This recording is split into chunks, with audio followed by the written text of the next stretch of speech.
One of the moments that I was just replaying over and over was like, yes, it's something like they worked that still only in that map. Sounds like there's like, oh, this is like really like sandpapery and maybe a little bit muddy. And would you want to map it, or would you want someone else to map it so you could experience it? Where I had like dream about this like really cool move, but then when I woke up, I was like, oh wow, that was really cool. But wait, then I tried to like recreate it, and I realized like, hold on, your hand can't really go through your body. Wait, that's only for one band. What band? It's Sonata Arctica. So that's a Finnish power metal band. 3 triggers around, like one of is around your waist and the 2 are around your foot. So something like that follows your whole body. Back then I wasn't really happy how that turned out. I actually don't remember like pause moments. Like maybe I could like put some like back-to-back Easter eggs or joy balls. Oh, past Lauri, you were wrong is really good. I'm sorry.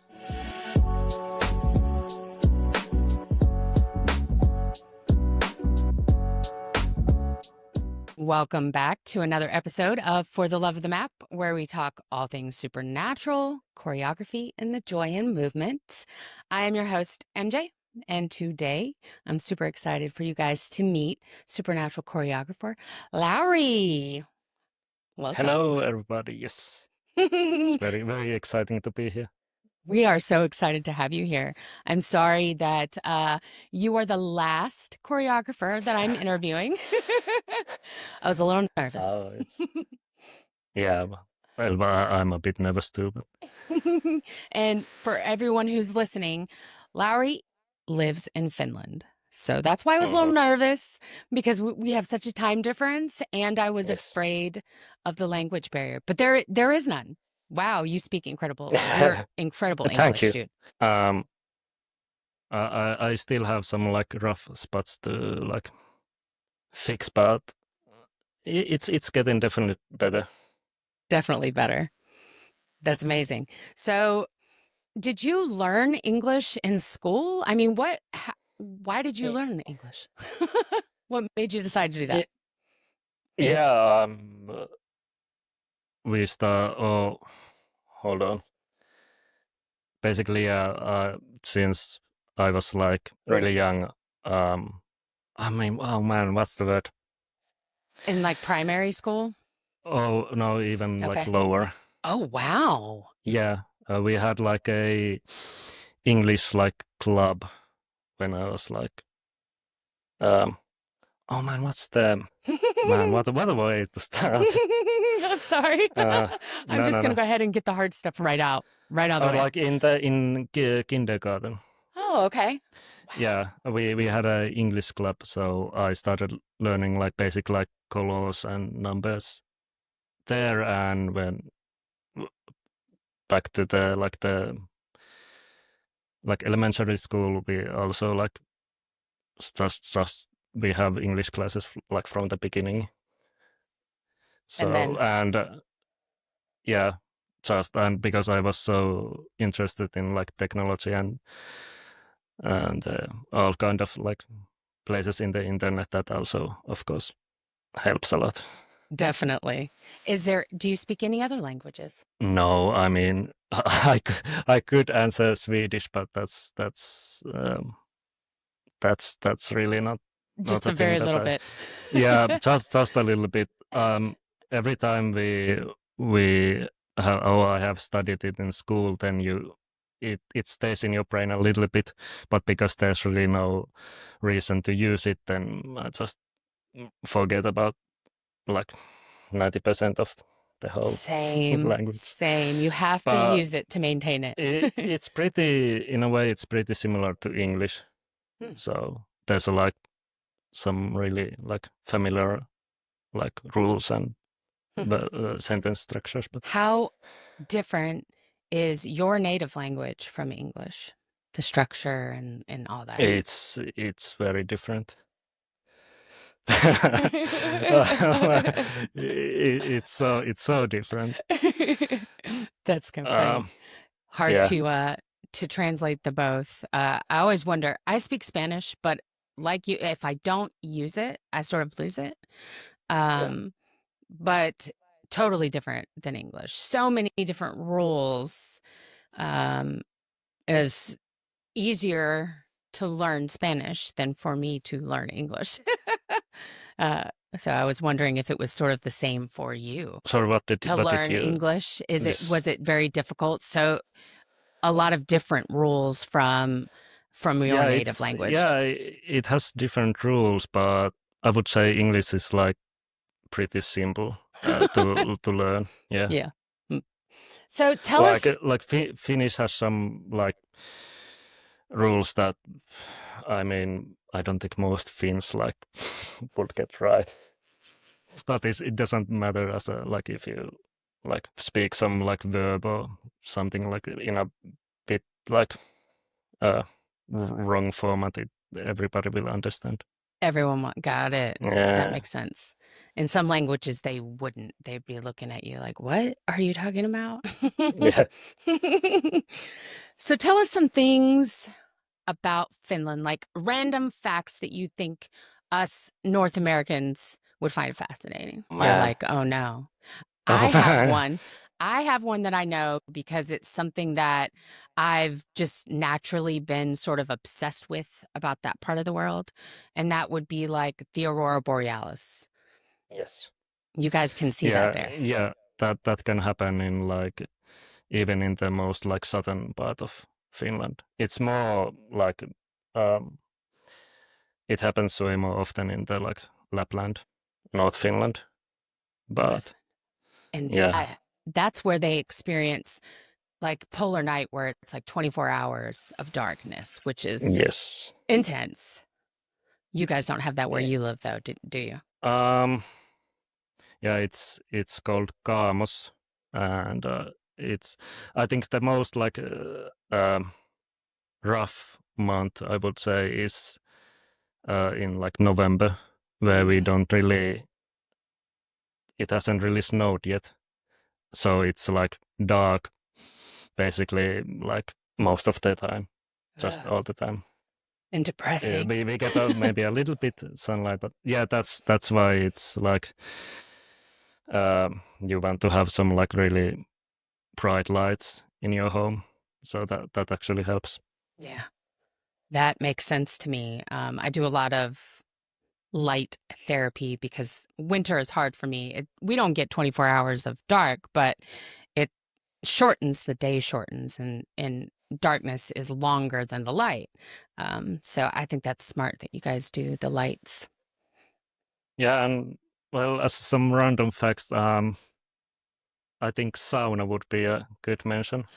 Like, Yes. yeah, sauna is a very Finnish thing, and I think there's like one sauna for every 4 Finnish people. Like there are like 3 million saunas. It's for like 5 million of population in Finland, and it's really like very common that if you like are trying to find a homo, it will include a sauna. Do you have a sauna? Are you a sauna Yes. practitioner? Oh, wow. Yes, it's actually just like Oh, a couple doors like steps away from there. It's an electric sauna, and there's also like wooden like saunas that you use like them. That's what I'm familiar with, is the Yeah. wooden one, and Yeah. has the little box with the rocks in it, and you put a little bit of water Yeah, there. Yeah. Saunas feel Yeah. great. I can see Oh why yeah, it would be popular it's there. like the stove. Yeah. Yeah, it's like the best temperature for like sauna is somewhere around like 80 to 90 degrees Celsius. Oh, that's warm. Yeah, but it just feels so nice. It relaxes you, and you just to get the zen out. Do you ever stretch in the sauna, or do you just sit there and hang out? No, I mean, maybe you can do some like Yeah. small like stretches, but there's really not that much of space. True. So it's just better to sit and just Hang out. wash away your worries. Yeah. Wash away your worries. That's a good way to put it. I would love to, well, in my head, I'm thinking, so every house has a sauna, right? They're probably not Pretty much. massive. They're probably small to fit in everyone's homes. Yeah. It depends. Like at my parents' place, we have actually like a separate building that's also like a storage room, and the other side is a wooden sauna. But it's more common that the sauna will also be inside your like home. That Right. it's not a separate building, but it depends if it's like a uh, it depends on the type of the building, of course. Of course. That makes sense. Yeah. In the winter, I would imagine. Yeah, then it's amazing. In the summer, it like my sauna doesn't get that much of use because you don't really want to go from a really warm summer day to sauna. But it's still different, but it doesn't hit the same No, I wouldn't when it's imagine not it would. cold outside. Yeah. Are you big into like outdoor recreational sports in the winter? I mean, do you ski or snowboard or Yes, anything? cross country skiing. It's Really? yes. That's intense, dude. There's yeah, you can. There's a small video I have given you. You can add it here, so everybody can see. But um, it's I had a really long break uh, between my like skiing hobby. Like I used to go with my dad all the time in like 17 years ago or something like that, and now like 2 years ago I started it again, and with my dad and sometimes my brother, and sometimes it's just me, and it's it's definitely really like I'm very glad that I chose to do it again, because and also we have like it depends on the winters, like of course I always wish that we get a lot of snow, so but You are the opposite yeah. of me then, because no snow for me. No snow for me, please. I don't want to any of it. All of No. the snow. No. See, I live in the South, so it's very rare for us to get snow.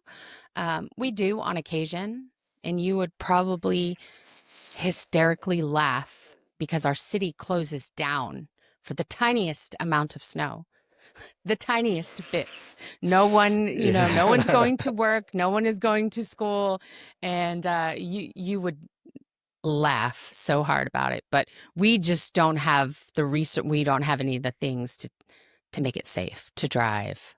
We don't Okay. have snow trucks or anything like Yeah, that. yeah, So, but then it's understandable that right. everything would get more like closed. Yeah. So I know you just got a new puppy. Yes. I want to talk about him. What's his name? His name is Winston, Mhm. and he's a golden retriever. And right now he's like a bit over 3 months old. And I got him like 1 month ago. And I actually got Winston at the same time and from the same like kennel as my brother and his wife. Oh, And they have. yeah, they have a brother named Cookie. So Winston has his brother very close nearby, and they get some like play dates, and They get to grow up it's together good. and still see each Yeah, other. yeah. And Yeah. this was a very like planned thing. Okay. Like I was planning to get a dog for like several years, and at some point like we got to talking with I got to talking with my brother and his wife, and they were like, because their like previous dog had passed away, Mhm. so It was time to get a new one. yeah, and they were planning to get a golden retriever, and I was like, okay.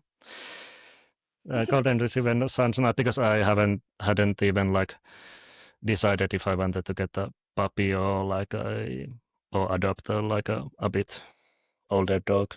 Right. But I So, mean, it sounded so nice that we would get like brothers and they could go grow together. So yeah, it's very fitting considering it's your brother, and you both have the brother dogs and they get to grow up so you can, family, when your family gets together, you can bring the dogs and they get to grow up together. And I think that's pretty neat too.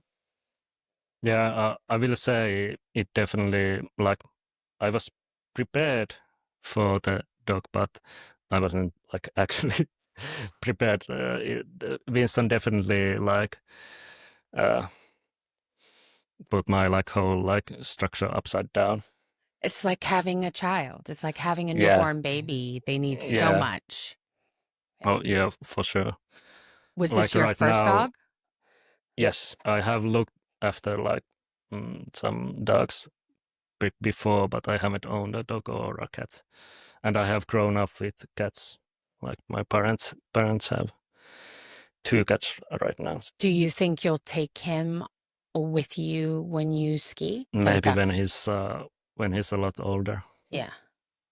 could definitely try that Oh, yeah. because yeah, you there's some like days that you are allowed to take your dog to the like skiing track. I So think that would be I mean neat. that yeah. Yeah. Now you're like, Yeah, oh yeah, what yeah. else can I do with But him? yeah, he's definitely a very smart dog. Like Yeah. he like picks up commands like really fast. That's incredible. And if since they're so smart, and I believe they're considered working dogs, so they like to have a job and a skill to do. Um, I bet this winter you could take him out and start skiing with him, and he could grow up that way. He would probably love it. Yeah, next winter season maybe. We'll have to see like how much of a teenager he is at that point Truth. because yeah. Truth. You might be taking him like to the park not far away to test it out at first. But I think it would be good to get his energy out as he gets older and Yeah. he's no longer puppy, but still has all that crazy teenager energy, Yeah. like you said. Yeah, hasn't mellowed out yet. Yes, I think that would be incredible. So, my friend Julia used to always ask people like about their favorite food and snacks. And I'm interested to ask you because I'm hoping you're going to give us something we have no idea what it is. And it's like something you guys in Finland enjoy. I don't know, something new that we can all Google and try an Amazon Prime something from Finland to try. So yeah, I'm gonna go ahead and Oof. ask that question. I usually save that for the end, but I'm adding it here because Okay. I'm hoping it will be something we've never heard of. Like favorite snack of food. Hmm. Well, let's go to the more of the like the snack kind first. I will say okay, something traditional. I will say this in first in Finnish. Karjalan piirakka is so Karelian pie or pasty. Yeah, So it's like, that's what is it? Tell us. Explain. yeah. It has like a thin dry crust with a filling of rice. Yeah, Mm. and you often mix it with like chopped up like boiled egg, which Okay. is like egg butter. Yeah. Ooh. That sounds And good. Sounds yeah, hearty and comforting. yeah. Like handmade Karjalan piirakka is it's so good. Is it something that like families make from scratch, homemade, or is it something that you mostly buy You somewhere? you can buy. It's like both. I mean, I think the more like common way is to buy it from like just a market, Hmm. but um definitely handmade is more tastier, of course. Yeah, always. Always. So I am super interested to know, you're a dude who lives in Finland. How did you get started with supernatural? Like, what is your background? Maybe that's where we should start. You graduate high school, you go to college. What are you learning in college? Like, what was your goal? Oh, yeah, I actually went to vocational school. I think it's the Hey, term. same thing. Yeah. Yeah. To learn what? Oh, to learn video game development and animation. Animation, really? Yeah, I mean, it was mostly, or basically because of like video game like dev stuff, but Yeah. animation was like the part of the like whole package. So I learned some like 3D and 2D animation, and of course with like different game engines like Unity and I mean I had a dream of like being a game developer, and that basically continued to the university studies. But there I actually had a like change of heart because I actually started to thinking like what really are my interests, and I actually changed the studies to data center studies, which they had in Kajaani, which is really pretty far away from here where I live. It's way up north. So I also got to experience like the more northern Finland, where I hadn't really been much at all. And yeah, I think it was a really good decision because then I realized that oh man, I because I love like the like technical side of things, of technology, and I got to learn a lot about like Linux and just how like basically the internet works. And Yeah. All the nerdy hardcore stuff, how yeah, things work in the yeah, background. yeah. All of the like the behind the screens. Yeah. Oh man, And the building word jump. programs, and yeah, that's neat. But Yeah. how does that translate to becoming a choreographer, which is usually dance and music background? Obviously in the Yeah. VR space opens a different world and different skill set. I know a lot of the choreographers have graphic design backgrounds, dancing backgrounds, some music here and there. Kat had worked in the video game field. Um, yeah. So how do you go from learning that in school to choreography? Uh, yeah. I mean, I guess we can like go to the like my background with VR in Okay. general here Yeah. because it will like connect to that. Okay. So in 2014, when I was studying the video game stuff in the vocational school, I had an opportunity to go to what's the Nordic Game Conference in Malmö, Sweden. And in there they had a demo of the dev kit of Oculus Rift, of the first dev Yeah. kit and the second dev kit as well. So I first got to experience the first dev kit, and they had like a spaceship demo there, and it was really nauseating. I was like, oh man, no, I can't do this at all. And but with like the second generation of the like dev kit, that demo was way more like impressive, and I was like, oh man, okay, this is you like sat on a big throne and you could like send some lightning strikes to your minions and stuff like that, and the scale of things was amazing. So that really like sparked the excitement for VR with me. And in 2016, when I would say the current landscape of VR really started. Um, I pre-ordered the H, H, HTC Vive, so which was releasing at the same time as the Oculus Rift for PC back then, because that back then mobile VR wasn't. Oh, it was a thing, but it was basically the cardboard box where you would put your your phone in small, there. yeah, Yes. yeah, Yes. yeah. I thought that was so cool. I remember when that came out, and my daughter was very, very young, and my partner decided to buy that for her. Yeah, let's buy this for the 2-year-old. I'm like, what? No, but it's really for us, Yeah, yeah, He yeah. wanted to test it and see, and that was also my first experience with VR-ish sort of situation. Yeah, so I received the Vive,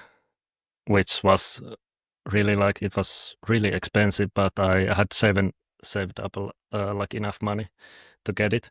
Yeah. And I mean, it was mind blowing. Like in the demo, then, because then you had the controllers that really matched oh, that's a bit of Finnish that slipped there. That the controller matched the real living space, one to one. Really? Yeah, yeah.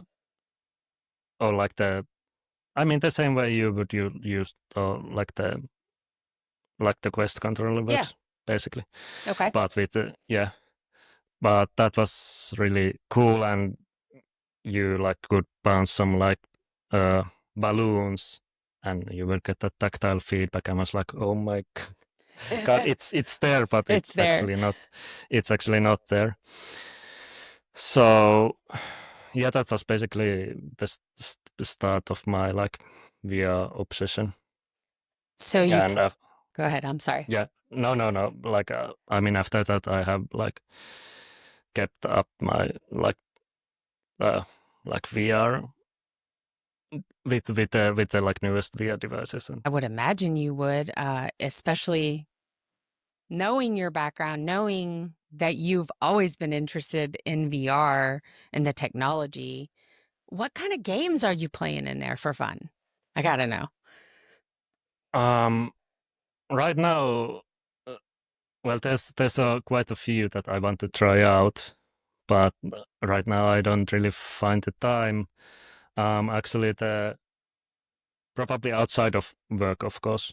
The most or the headset that gets the most use right now is the PlayStation VR, the second VR headset for PlayStation 5. Yeah, that has some I guess they are available for other headset as well, but I like to branch out. And of course, when you have the opportunity to buy a physical copy of a game, then I know which platform I'm going to buy this on, because I love physical copies and physical media. I can see behind you, I see vinyl. Yes, and those are CDs. Well, you have a big collection. Yeah, and I actually got into vinyl only this year. So wow. things have maybe gotten a bit out of hand, but I love that. So your CD collection, are those CDs that you had as a kid and you saved and then continued buying? Yeah, I actually received them from my parents not that far long ago. I mean, I was like, yeah, I can. Mom was like, do you? Oh, yeah, take these. Yes, take these. We get more space. Yes, I was like, get this out of my house. Yeah. But I mean, yes, I took them all. Yeah. Of course, and the lowest shelf those have that's only for one band. What band? It's Sonata Arctica. So that's a Finnish power metal band. Power metal. Yeah, Okay. Um, Everyone right now listening goes to find this band and listen to them. It's actually pretty fun band because their like musical style changed a lot between the years. Right now they are back into the like power metal like roots, but they have like tried the different like genres. And some fans don't really like it, but I'm very much into all of the like different eras of Sonata Arctica, and that like row has some of my like OG like uh, things that I bought as a kid, but there are some really like new releases as well that I have recently bought, like some Japanese only releases that it's it's not the like most cheapest thing to like get a hold of, but it's so worth it for me. I think we all have those interests and hobbies that are not necessarily financially a good idea to be into. Yeah, but they had a lot of like maybe like emotional value and yeah. For sure. Do you go see that band live? Yeah. Oh yeah. Yeah. And they're still like really good, even though they are getting a bit old. But I mean, only like 50 years old or something like that. Yeah, dude, that is Like not old. but I know, but they started like 98. Oh, so they've been around for a long Yeah. time. Wow. Yeah, I got into them like 2008. Okay. Yeah, it was we had a I think it was in like music class in school where you could like choose a like artist and a song that you wanted to bring and let everyone listen, and then everyone could vote like what they thought of it, and it was like a music jury like kind of thing that was pretty fun. And in that class I heard, I'm not sure what song was it from Sonata Arctica, but it was from the first album, and I was like, oh wow, that was like, you were in love. and that was the reason that like the next Christmas it was the like CD that I wished for. That's incredible. And then I still remember when I put it on my like Sony Walkman, and the first song from that first album like just has those really fast drum fills and just gets you right into it. I was like, whoa, what? And because I hadn't really like listened to that type of music before, so opened up a whole new world of music for you. I'm sure it was like a gateway. You got into that band, and then it opened up all these other bands. Yeah, there's like also Stratovarius, which is also like same kind of power metal Finnish.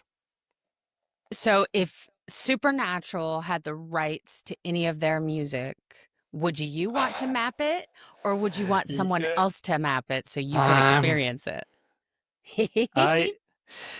I mean, there some of the songs they like go like 1,000 miles per second. Like it would be. It sounds like a prose only. Yeah. Perfect prose only. Wow. Oh man, that would be crazy. But they have also some like more mellow songs though. So like a flowy Sonata Arctica workout could work as well. Yeah, that'd be cool. So I need to everyone go to the link for the song requests. We're gonna start requesting this so that Lauri can get his band in there. Be really neat. That would be crazy, wouldn't it? I think it would be cool. So Sonata Arctica artist series, I would like map their whole like discography. Be out on the lookout. Maybe next year we can get it done. Yeah. They have to get the rights. They have some really also some really long songs, like 10 minutes songs. So When you get a really long song, Yeah. does that intimidate you? Are you like, oh, geez, what am I going to do here? And it not be repetitive and boring, you know? Well, often those like really long songs do have like lot of variation and like some like really powerful builds at the end. Yeah, it So changes up. yeah. So I mean, I don't really. It's. I mean, if it feels like it's going to be really repetitive, I will just then request like a song like cut down, Ah, and that usually is like okay that makes sense. because yeah. Hold on, I'm like actually I will do this live. I'm going to lower this. I'm like, what is happening here? It's Transformers going on over Yes, here. because I was actually this is a standing desk, so. Yeah. But I realized that like oh man, I still have to like do some work today. Oh my, I will rest my legs. I should sit now. Yeah. So let's go back to you discovering VR, changing what your focus of study was because you were like, okay, I don't want to do game Yeah. development anymore. Yeah. How do you get to be a choreographer in Supernatural? Because Oh yeah. I mean, we could be kind of like derailed from that. it's okay. Yeah. So hold on, it was in 2018. Yeah, that's when Beat Saber released. Yeah, and Beat Saber. that was in summer of 2018, and I was in my like apartment in Guyana where I was studying, and yeah, I had pre-ordered it, and like the first launch day, I played it a bit. I was like, oh man, this is like so cool, and yeah, for like the first like few years of Beat Saber, I was really active in the community, and I started doing like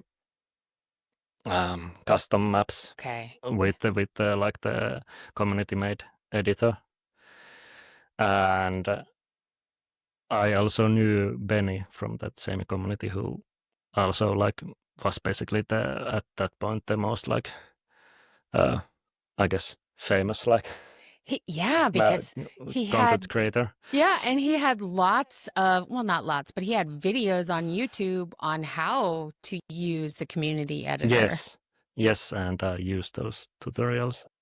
Yeah, and I did that for like a few years.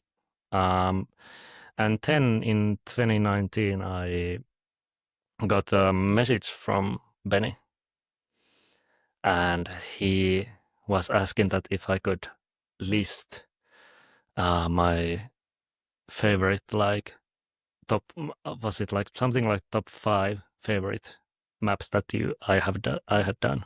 I was like, okay. Here's some these are fun. These are the ones that I'm most proud of. Like, what are you going to use this for? Don't worry about it. Was basically the answer. I was like, okay. And I think same year, he came back and asked if I was interested to do like a trial uh, map thing for this upcoming like VR app. Oh, And I was like, okay, yeah, sure, sure, because I was just like, for sure, like, why not? And but they needed the like the first quest for that, and I of course didn't have it because I wasn't really interested in it because for like me, like the top end of VR, of course, was in PC, like powered VR. So, but I said that, oh man, I don't have that. But then he was like, okay, maybe we can send you one. And then they did. And You knew it was serious. yeah, and it was great because even if like nothing would have come out of that like trial, I could have like kept the headset with me. Wow. So which was really cool. But yeah, there were some like short meetings, and the first like song that I did was 21 Pilots. What's the most popular song? Stressed Out. Yes, Stressed Out. It was Stressed Out, and yeah, the first like draft versions are still available for us. Not in the app, but I can still go and check them out. And yeah, it's something, all right. I was going to say it's probably a mixture of feelings for you to go back to that first map. You obviously see progress, but then you Yeah, probably I mean, also there's cringe. so much progress. Yeah. Yeah, there's so many like weird decisions. I'm like, what is this? Of course, then we also didn't have like our like tool set has also improved. Mhm. Like the engineers have done some great work. So of course, then I have to remind myself like, okay, back then we didn't have like this like triangle tool that we could use to really easily make like triangle tunnels and. But yeah, it's the version that exists in the app right now. It's much more updated, so that it does have some like the original DNA from like Like the my foundation of the yeah original one. yeah. But it's so much smoother and nicer, That which is I think it's a good thing that it got updated, man. I think it's a rough. good thing that it's updated, but the nerdy part of me still wants to be able to go play that very first original map and just to see it, just to experience it. Yeah. Let it be in the newer workouts as updated. But that first one, let me see the first Yeah. one. But I get it. I understand. Yeah, I mean, it probably would, or it would be the OG version would be playable in the like the first. Well, it's like summer of 2020 where that song first like appeared. Mhm. The first version would be playable in that workout, but something apparently has changed in that workout, so it got republished, and then it will check like, okay, this song has received updates after like this first version. Let's go jump to that. So That makes sense. Got it. Shoot, if we wouldn't have lost the song, we would have still had that original map in there. yeah, but yeah, it's like part of me wish it was still there, but also I'm glad that It's not up there. there. Yeah. Like, I don't want to hear you guys play it and tell me about it. Thanks. I do revisit it like maybe a couple of times per year or something, because it's still fun to like go around at that and like some man, what are these like rhythm like decisions and like a pattern like moves that are like way over like out of almost your reach and Right. The like angles are what? very uncomfortable. Yeah, the angles like so like angular, like no like smoothing at all. And no tails back then. Yeah, yeah, the tails were much more rare. Yes, for sure. But seeing the progress from what you guys did initially to what you guys put out now, it's such a massive shift. And I talk negatively about 2020 and 2021 workouts, but those were the workouts that got me hooked on Supernatural. That's why I fell in love with Supernatural. But when I compare those workouts to workouts that come out last year or this year, man, they're significantly more comfortable. The angles, it's more intuitive.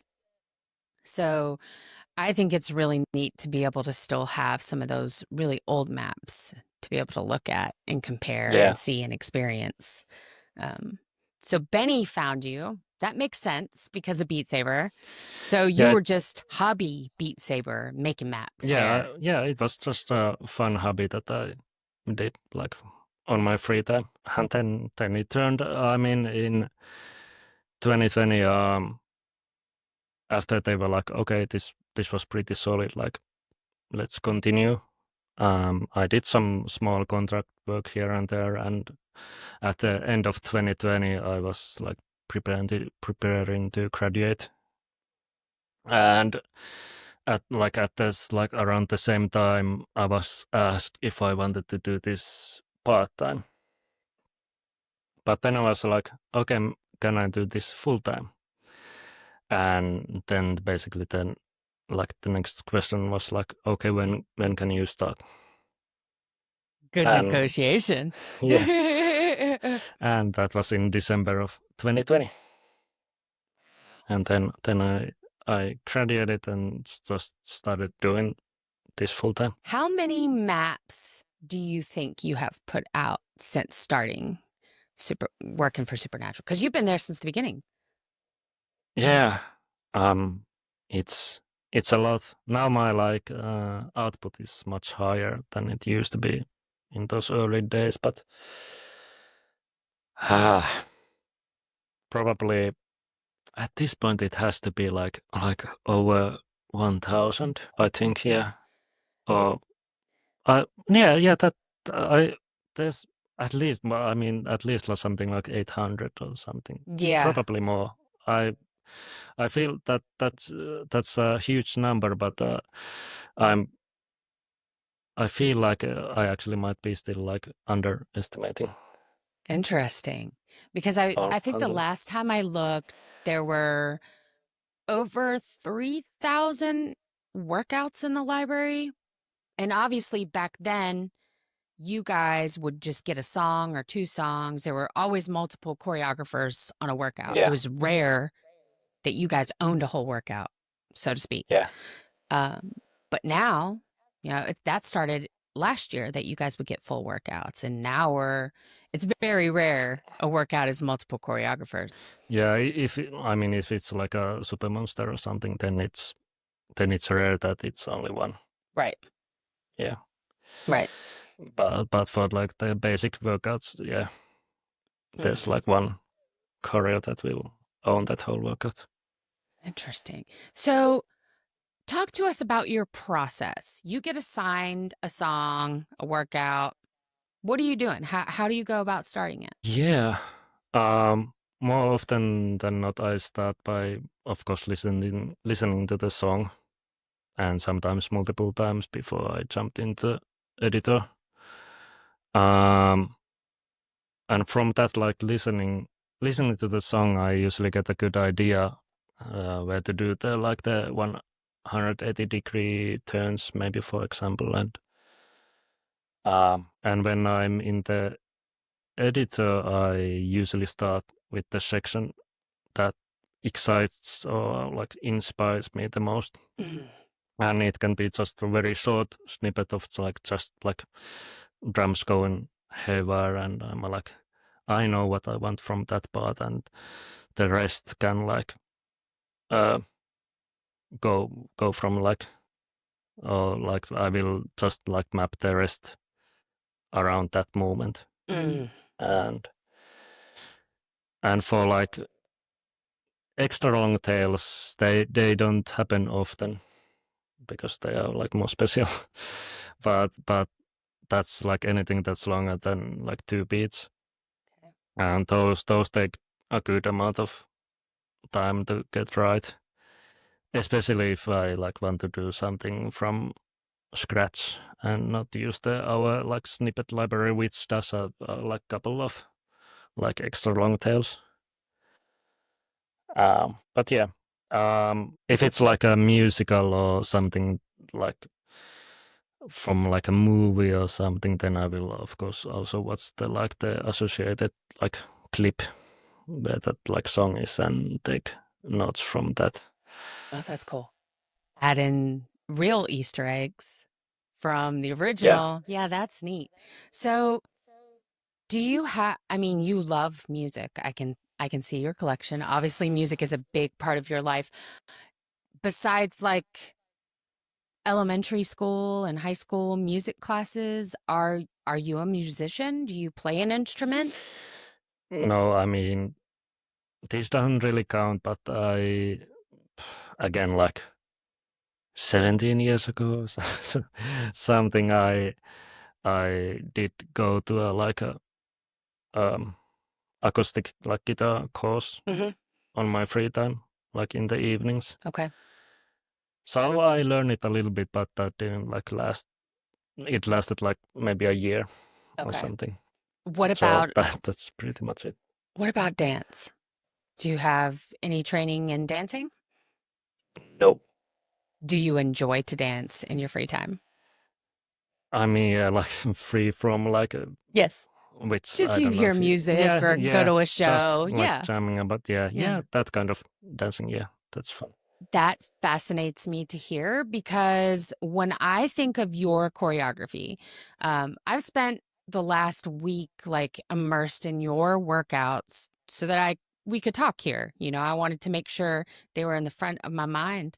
In your style, I personally have nicknamed you the flowy tail master because the way you set up tails and how flowy the movement is, they're so graceful. You bring out the gracefulness in flow like no other. And I would have assumed you had a dancing or a music background. And so it fascinates me that you're just in touch with the music and the rhythm game to create these movements.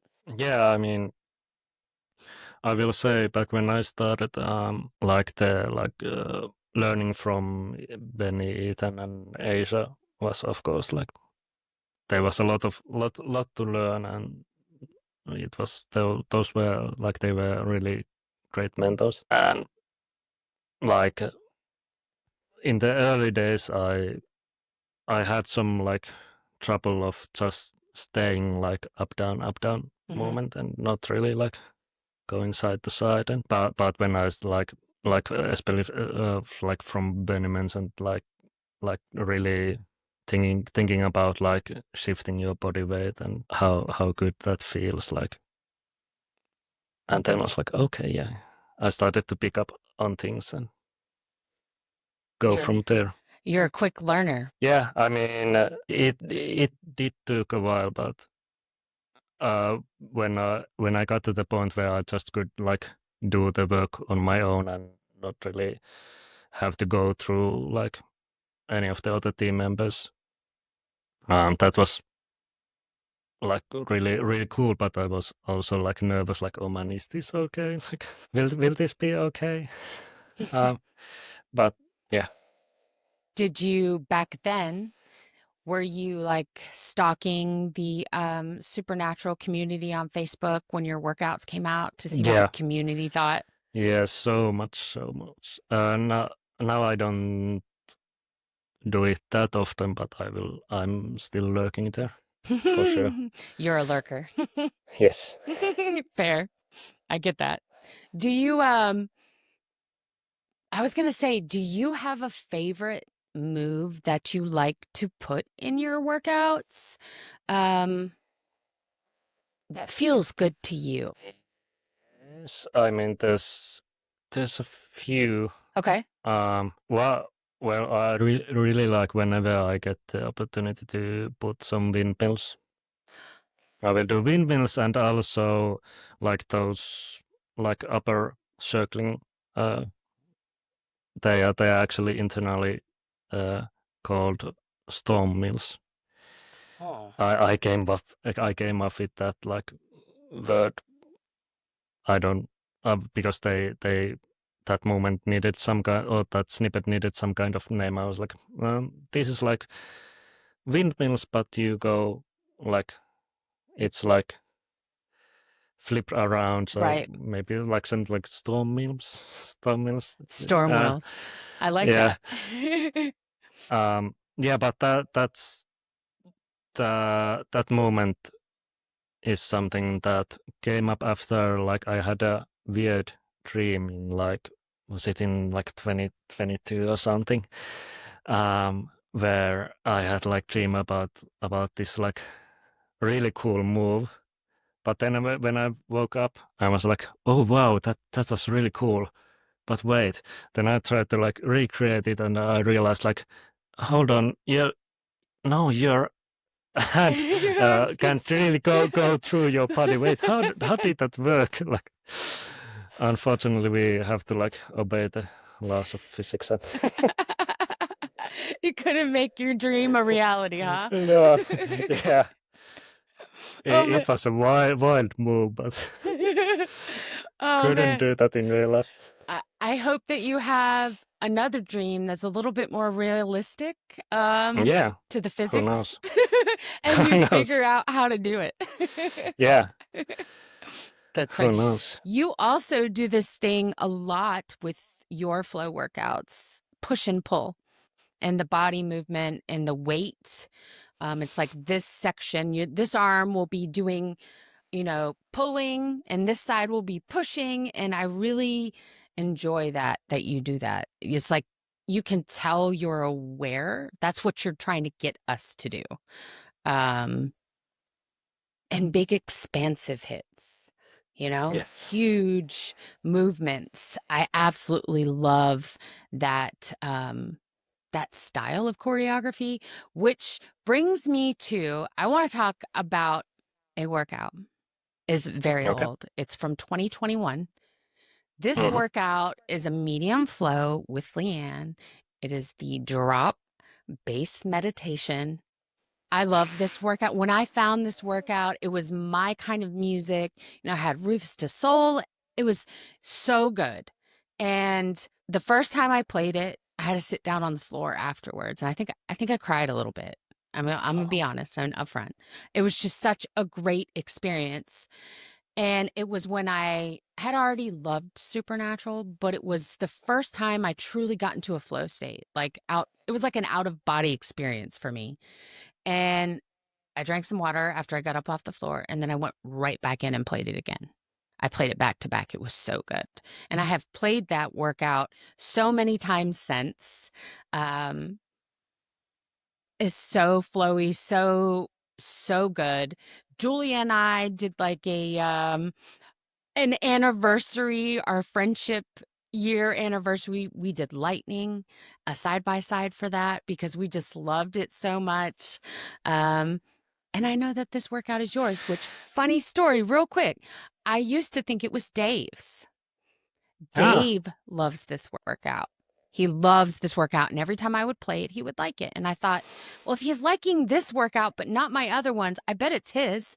And so I went a long time thinking it was his.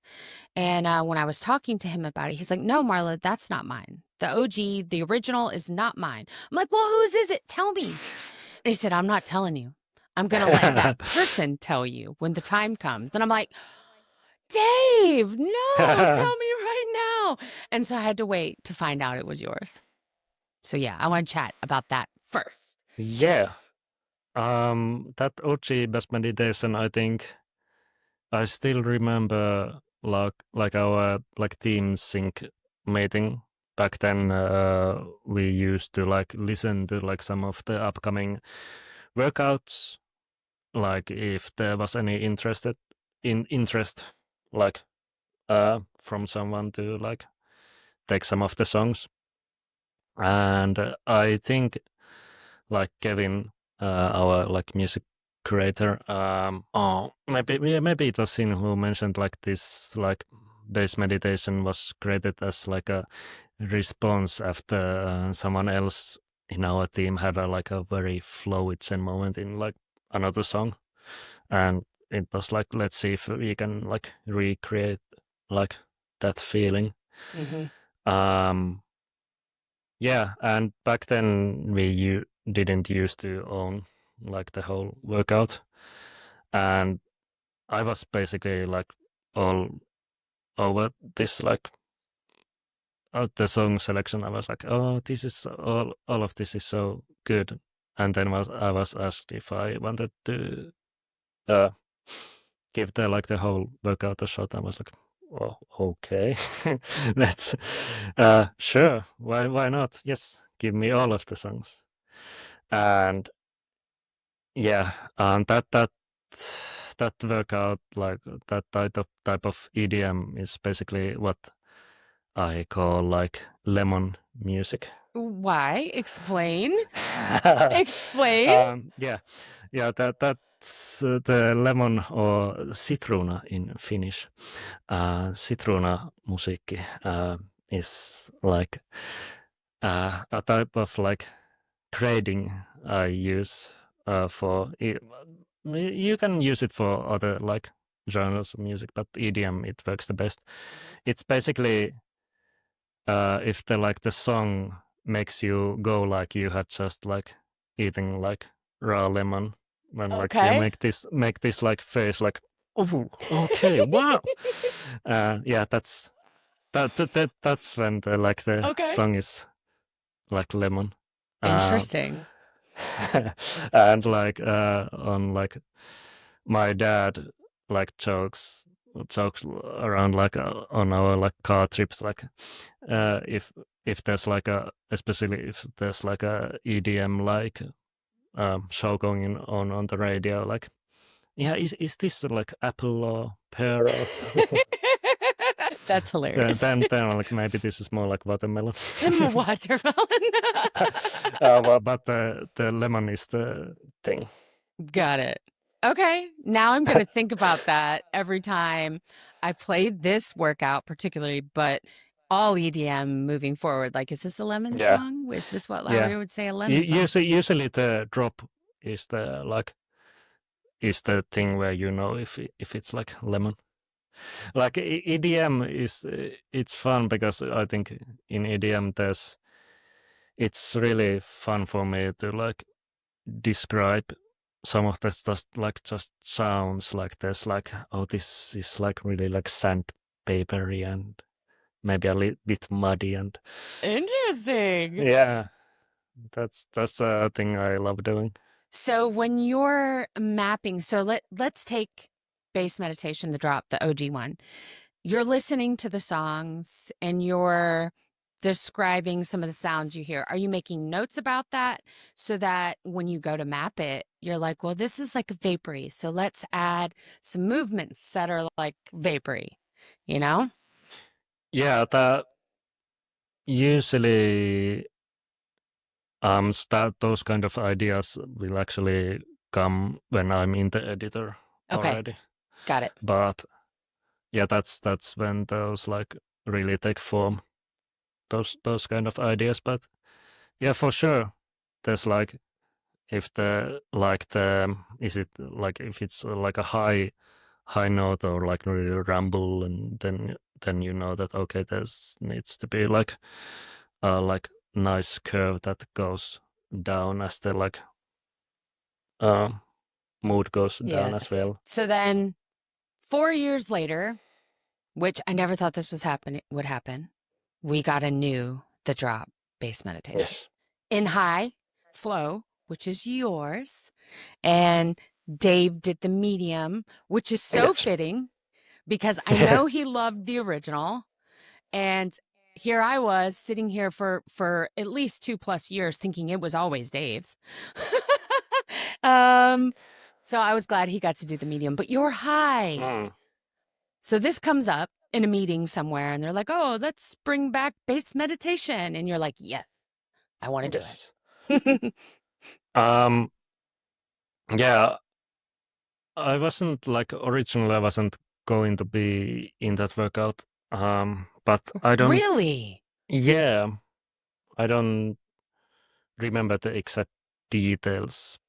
But it was originally going to be. I think Asia was going to take it, But then I think Dave contacted me about like the workout, like if I was interested as well, and was like, yeah, for sure. And Asia, of course, had no problem like swapping this around. Right. And yeah, that was really like exciting to go back to the like the based meditation style. Mhm. Like for example, especially like Rufus do Soul, like the song "On My Knees." The the first thing that I did with that song was the like the chorus drop, because it was so easy. I was like, oh, the lyrics like then I'm on my knees again, and like, okay, then you have to be on your knees, and Right. the walls are closing. Okay, then there needs to be like a triangle, like sidestep tunnel that like closes in. Those kind of moments just write themselves. It's very easy to like map around those. You got to come back with Coach Leanne for this. She coached the high based meditation.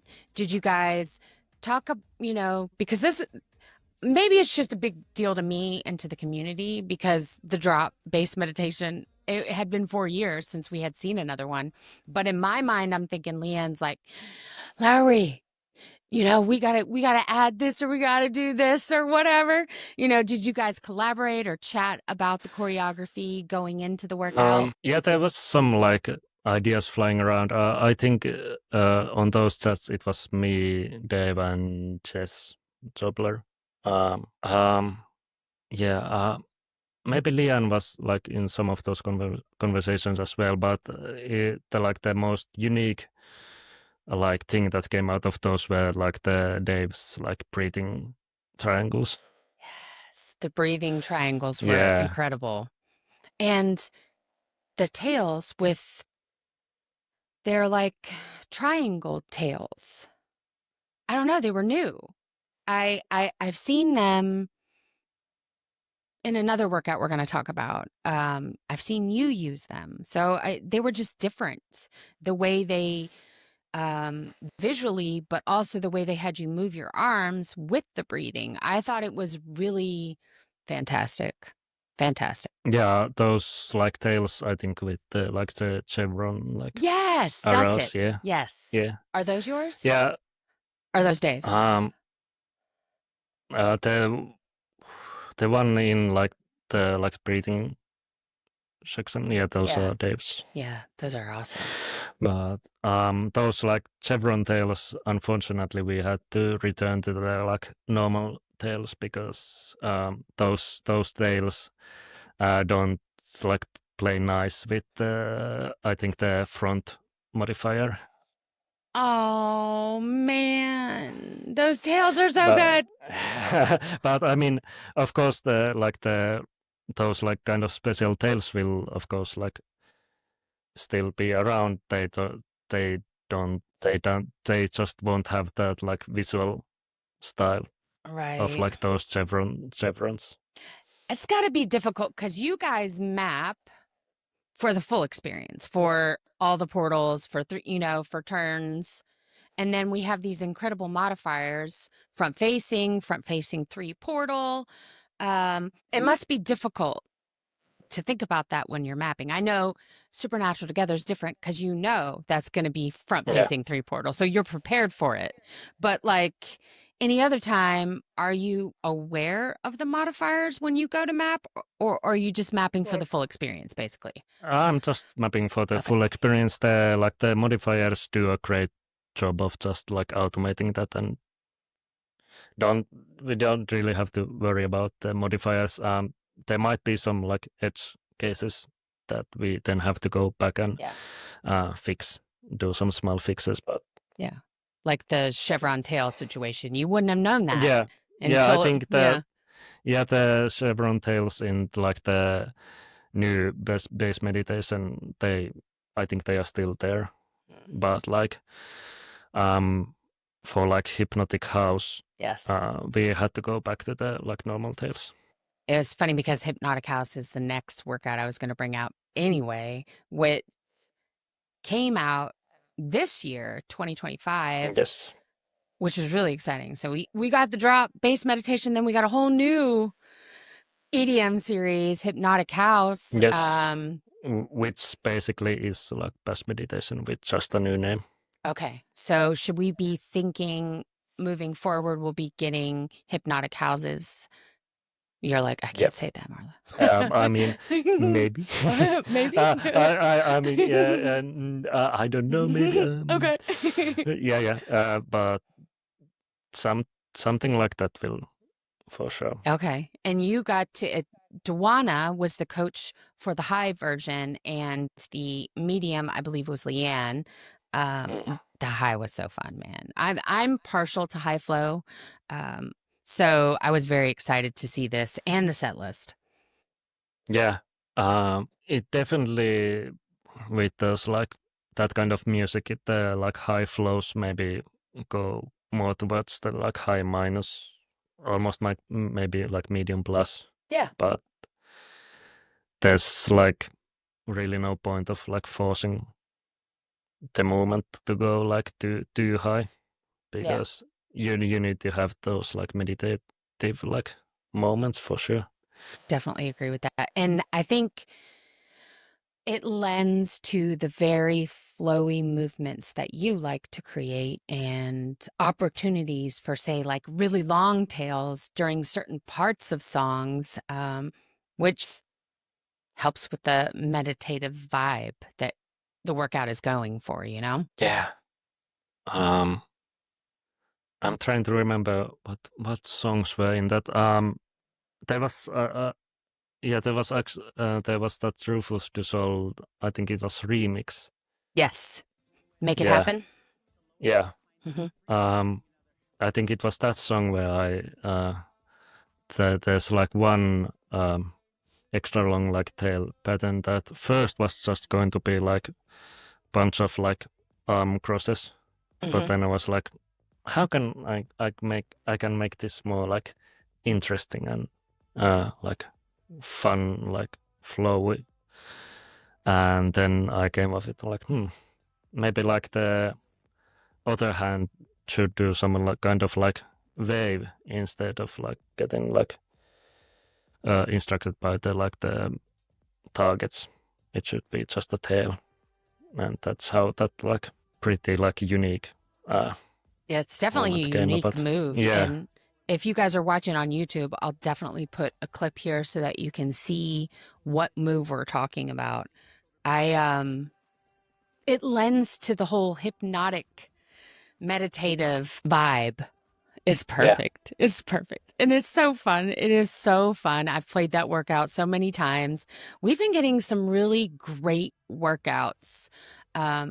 The last year, since you guys have sort of taken ownership of it, like everything is very cohesive from song to song. And I feel like you guys are able to like work patterns in, like sort of like a basic in the first song, then it kind of steps up a little bit in the second song sort of thing, and then combine everything in the last. And so I've been really digging the workouts for definitely for the last year. It's just like a step above. Yeah. When you own the like workout, it does allow you to do some like really cool things where you can be like, okay, this song has like I found that I'm really using like this movement a lot. Maybe I should like move them over and maybe evolve them somehow like in the next few songs, and then bring everything together in the like last song. That doesn't happen in every workout, but right. It's cool when it can happen, you know? Yeah. I think the ownership of the workouts, and if time and workload allows, you can really establish it's almost like a training for flow movement or boxing, but we're both flow people. If you guys, the audience knows, do you map boxing a lot often? I'm sure you have to, but Actually, I have like the skills and drills was the latest that I did some small amount of work on. Okay. But before that, at this point, I would have to check, but maybe it has been like maybe like 1.5 years or something when I last did boxing. Yeah, you Like really flow. at some point I realized like even though like boxing does give you like nice break from doing flow all the time, I felt like flow was just where I felt more like at home. Makes So sense. and I've been happy with doing just flow. Yeah. And there probably will be moments where I have to like jump back into the boxing, but it won't be a problem. Dude, I was so excited yesterday because I saved a couple of your workouts to play specifically the day before because I want it to be fresh in my mind. And I warmed up yesterday with the medium flow Billie Eilish artist series. Ah, Yeah. yes. And as I kept going through the songs, I was like, I forgot how good this one is. Like, I just forget that it's just so good. And the movements, it's perfect for warming up for me for a high flow because the movements are big and stretchy. It's just so good. Did you do that whole workout? Did you mention high flow? Medium. What? Oh, yeah. Yeah. I did. Yeah, the medium flow. Yes. I did. Yes. The whole one. It is so good. But the very last song, Lovely, Yes. Yes. is beautiful. That's It is beautiful. that's the one that is still like sticks with me. Stands out in your mind. Yeah. Yeah. Did you enjoy that song? Or Yeah. you just knew Oh, yeah. just knew how you wanted to map it? It's great. Yeah. I knew that like the TPM targets per minute will be like maybe going even like around like low plus, but I didn't really care because I knew I had to like hit all of the like long held vocals. I had to hit those You and had to. make like make the moment like fit the mood of the song. Yes. You did that so well. You leave room to breathe with the song and you are expressing emotion with the movements and the lyric. It's just fantastic all around. I went ahead and rebookmarked it, like kept it on my bookmark list so I wouldn't forget. And I don't keep a lot of things in my bookmarks because it's not organized. I don't want 26 pages of things I have to scroll. So I don't really keep them unless I'm doing research. But I kept that one. I didn't unbookmark it like I usually would because I don't want to forget about it. I don't want to forget how good it is. Also, Bad Guy is super fun too. Yeah, that I think that was like the high map of that already existed. I think It did. which is Ethan's, and I took that and took some like inspiration from that and did a level down of that map. And did what you guys like to call level down and reshuffle? Or Yeah. is it reshuffling if it's the same level? Yeah, Okay. then it's a reshuffle. Got it. And and it's a level down if it's or level up if there's a intensity difference. Got it. Interesting. Yeah, that whole workout was fantastic. It was an artist series that I was very excited the day it came out. And I really, oh man, what's the song? Hold on. But yeah, birds of a feather. Birds of a Feather, yeah. Yeah, I was really vocal about that song that it needed to be on that like workout. Good job, dude, because you're absolutely right. That song deserves a place in the artist series. It only made sense to have it. I mean, that was her biggest song from that album. Yeah. Um, Back when we did the mapping, the album had just released, so I don't think it was. Well, I mean, you could hear from that song that this is it was going going to to be be big. Yeah. it was going to be the one, but You didn't know for yeah. sure yet, but you felt, you were like, no, this has to be. Yeah, no, it was love at first listen. Oh. And I actually, I think it was the first time I heard the full album was with the vinyl release that Oh. I went and uh, got from the shop I had pre-ordered it at, and then just listened to it. That's cool. I want to talk about another medium flow that I actually played yesterday again. And I waited for my friend Julia because she loves this flow. She loves this artist. I could take her lead, but the workout was fantastic. It is a medium flow, and it is actually Lindsey Sterling. That workout that came out right around Christmas time last year. 2024. Early December. Yeah.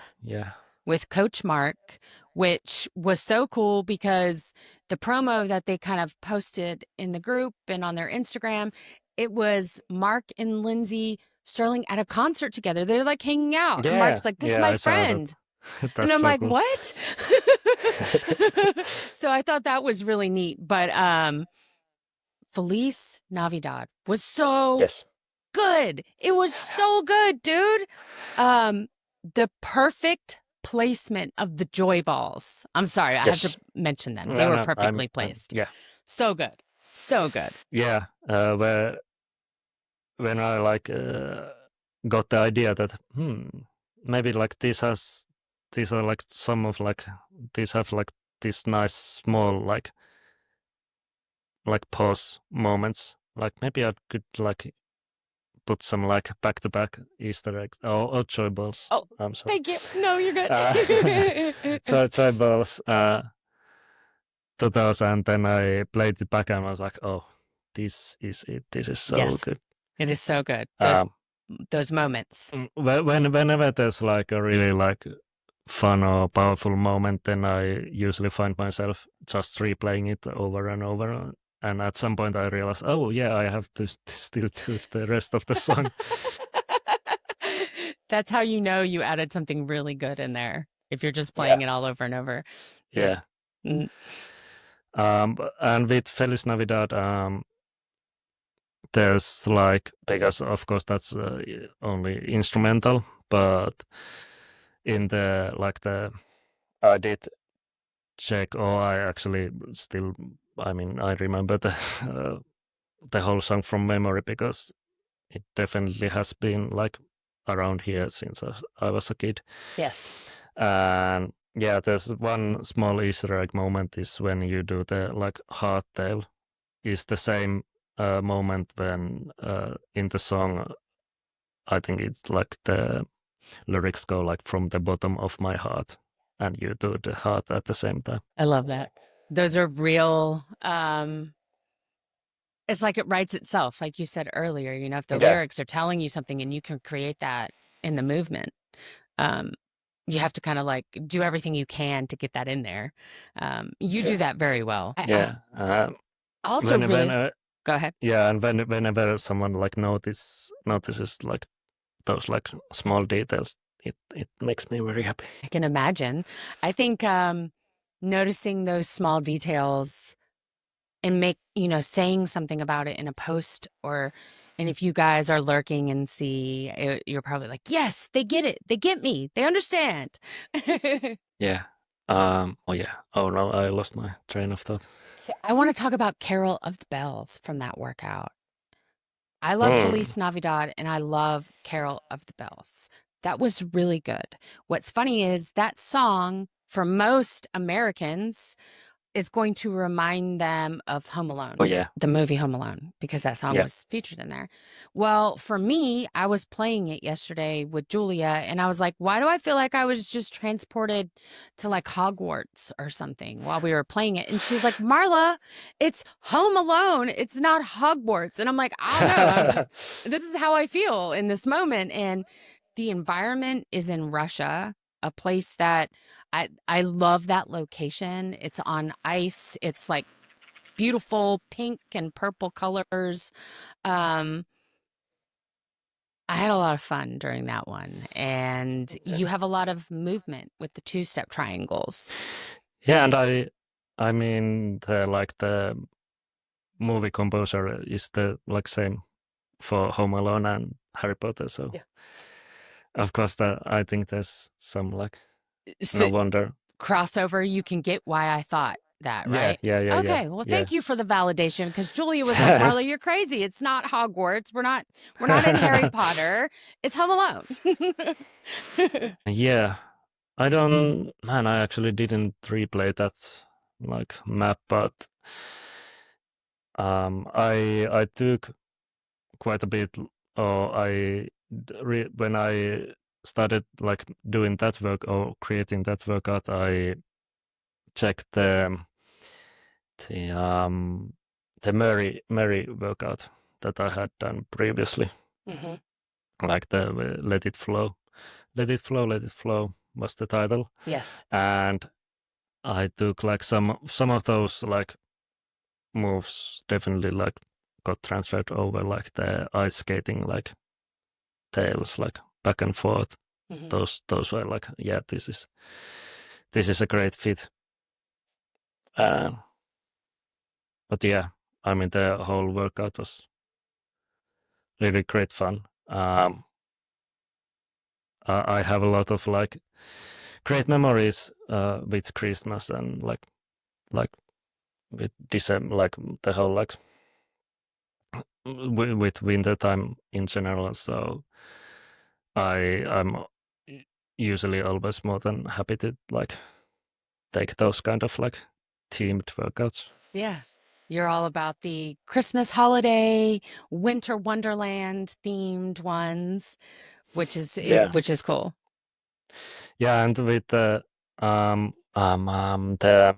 actually the Mary workout, it was pretty funny because it has like all of the like classic Christmas songs, and like most of them I recognized like immediately, but I was more familiar with the Finnish versions of those songs. Yes. So it was fun, like, oh yeah, oh man, what's the wrong song? And so you're mapping for the English, the American version of the Christmas songs. Yeah, and because I remember all of the like Finnish version, it's fun to like compare the lyrics. I'm like, yeah, this like matches, and some of them like definitely have taken some like creative liberties. Yeah, I was gonna say that the translation, were they word for word pretty accurate, or were some like completely different? You're like, Yeah, hold some had like different new fun like wordplays, of course, that don't like translate. Right. So then yeah, but like yeah, it was the Frosty the Snowman. Okay.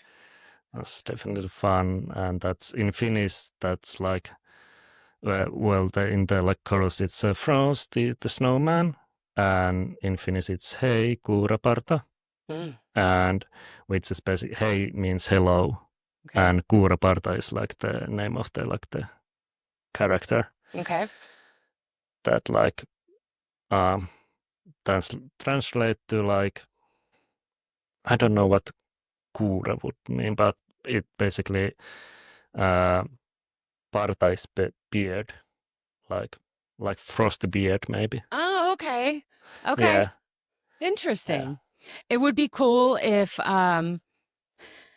there was a huge difference in the lyrics, but instead of mapping to the English lyric, you map to the Finnish lyric, and we would be over here like, and it would be a super hidden Easter egg you would add in. Yeah.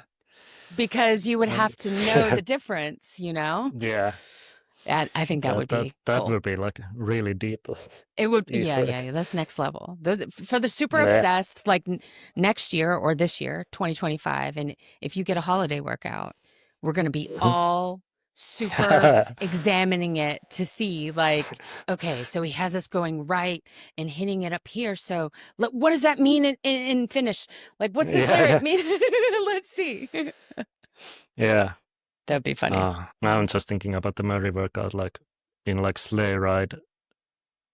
That also was so fun because you had those like horse like riding moments, like it giddy up, then like okay, yeah, this also again writes itself. Then you have to do like the giddy up, those like horse movements. Yeah, giddy up.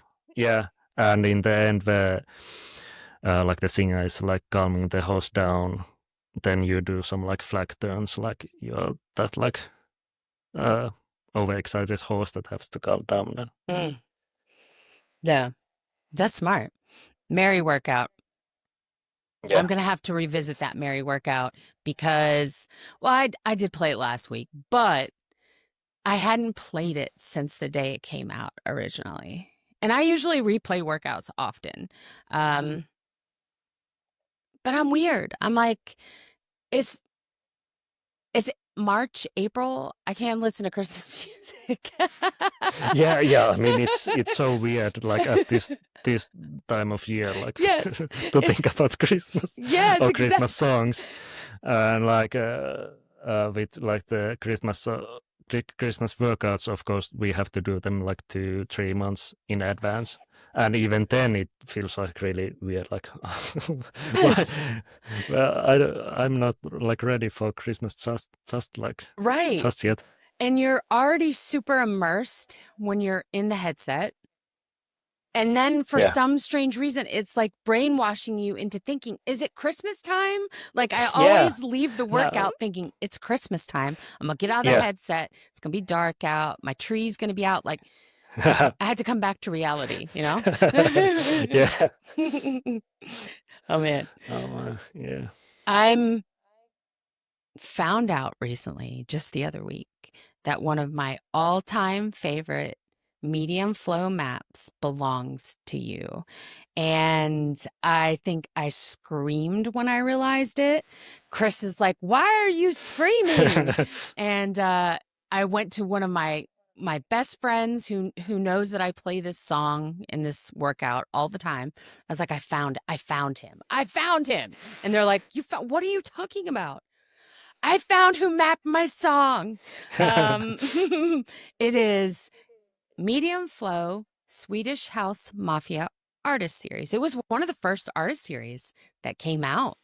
It's with Coach Rainier, and the very, very first song is Heaven Takes You Home. Heaven Takes You Home, yeah. It was, when that workout came out, it was one of the first maps that got my attention in a more like examining the movements, not just enjoying the flow and the movements and playing, but like really paying attention to choreography.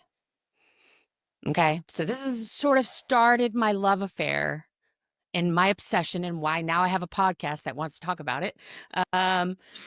So that's kind of how important this song and map was for me. Also, the song itself, I loved the song. Yeah, it resonated with really, me. It's a great song, yeah. Yeah, you know, there's magic in pain. There's magic in going through and caring, you know, being there for someone. And you can relate so many life situations to the lyrics in this song. I would go in and play that first song and then leave and go back in and play this first song. I used it to help emotionally regulate myself. So when I was having a really bad day or I was dealing with something really heavy, and I would get in the headset and process those emotions by playing this map. So this song and map is a huge deal in my life. It is in my heart forever. And when I found out it was yours, I was like, we got to talk about it. Yeah. Yeah, I still remember like some details about when I got that song. I think now that I like did a revisit for that map. Sorry, like back then, I remember that I wasn't there's that sidestep pattern that repeats a lot, Yes. and I remember that back then I wasn't really happy how Why? that turned out. I actually don't remember, but I do remember that I wasn't happy with it. Okay. But I was like, okay, this is like good enough. Right. Like let's just go. But now that I replay it, I'm like, what was I on about? Like this is fun. Yes. And Yes. also, interestingly, I actually stayed like the movement stays surprisingly a lot on the like main beat. I found out, but I think it was actually a pretty good decision on but like there's a lot of like syncopation that you could play around. Yeah. But you definitely get locked into the flow that way. So I think And the way you yeah, mapped it and what I like about it is it leaves room. You can, and this is a me thing, I can add my own additional movements. I can go forwards, I can go backwards, which is something that you guys can't map. You can't map that form of movement because you can't visually translate that to the user, right? So yeah, it's something I add in on my own, and why I really love medium flow the most, because it's something I have time to do. So that two-step pattern is so fun. It's so fun. It's good, dude. Past Lauri, you were wrong, is really good. I'm sorry. yeah. Is really No, great. I agree. You're like, oh, I Yeah, get it now. I get it. and I also remember that the it was originally the song was going to be like cut down, like the outro wasn't going to be there. No. But when I found out when I went to the editor, I was like, oh, why does it like fade out right here? Like there's still like some of the song left.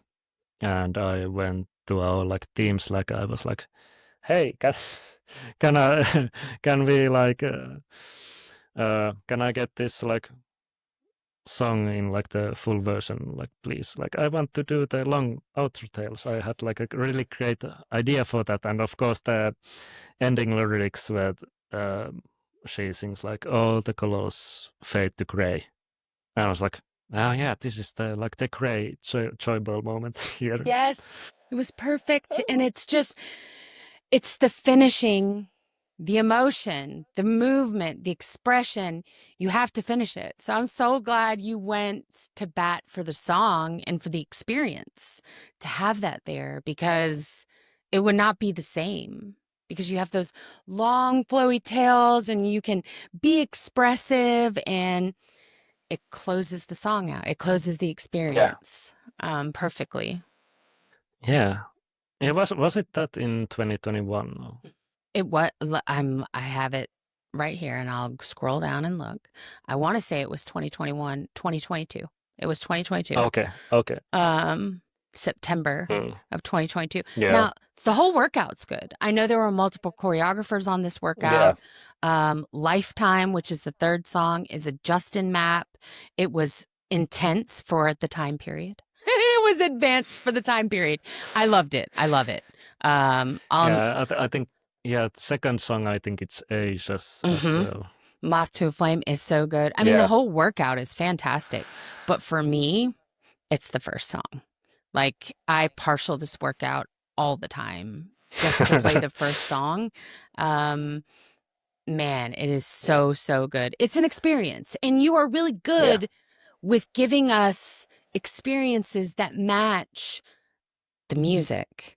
And that's going to lead me straight to this next medium flow. I know I'm staying in medium flow land.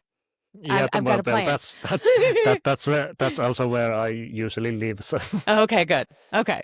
And this is an experience too. And it is from the Power Workout Full Body Chills with Leanne from September of 2022. So it's the same month and year. Oh, that was in 2022 as well. Yes, yes. Oh, I misremember because I was like, oh, that's 2021. No, that's it's 2023. Okay. You're a year off now. Yeah. But the third song, Politic by Coldplay, that is a full-on experience. That is a full-on experience. Oh, man. Yeah, that's the song that I still think I think the most like about. Really? Still, yeah. It's like, oh man, I wasn't familiar with the song beforehand. Okay. Of that, yeah, I had no like. Of course, I knew Coldplay, of course, but that song I hadn't heard before. Right. And the first impression when I was listening to it was like, oh, this might be a challenge to like map. You start with that like barrage of like just powerful like guitar and drums, and then it goes into that like very spacey flow, like feeling. Yes. And I really wish I still had like one of the like early drafts, but I don't have the like that saved anymore because it was going to be very different like in the beginning, like without really any of those really long tails. But then I was like, nah, this isn't really working.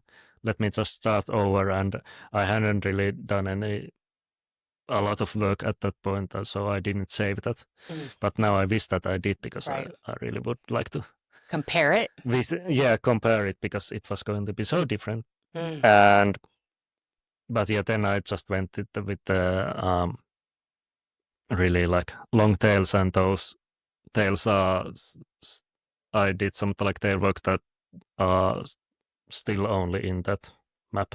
Yes. Yeah. Because they don't really fit like anywhere else. It was very like custom made just for like that experience. And back then I think I was like really like starting like it started with the OG bass meditation for sure. Like at that point we had to like our guidelines were starting be a bit more relaxed, so like you could put like tails through the triangles, because like before we had like kind of a rule that you should think the triangles as like lasers that your hand can't go through. But when that started to like change, then I was like, okay, let's try something with this. And then it's just like, I think the politics is where I just went like full creative, like let's just see like you're pushing boundaries.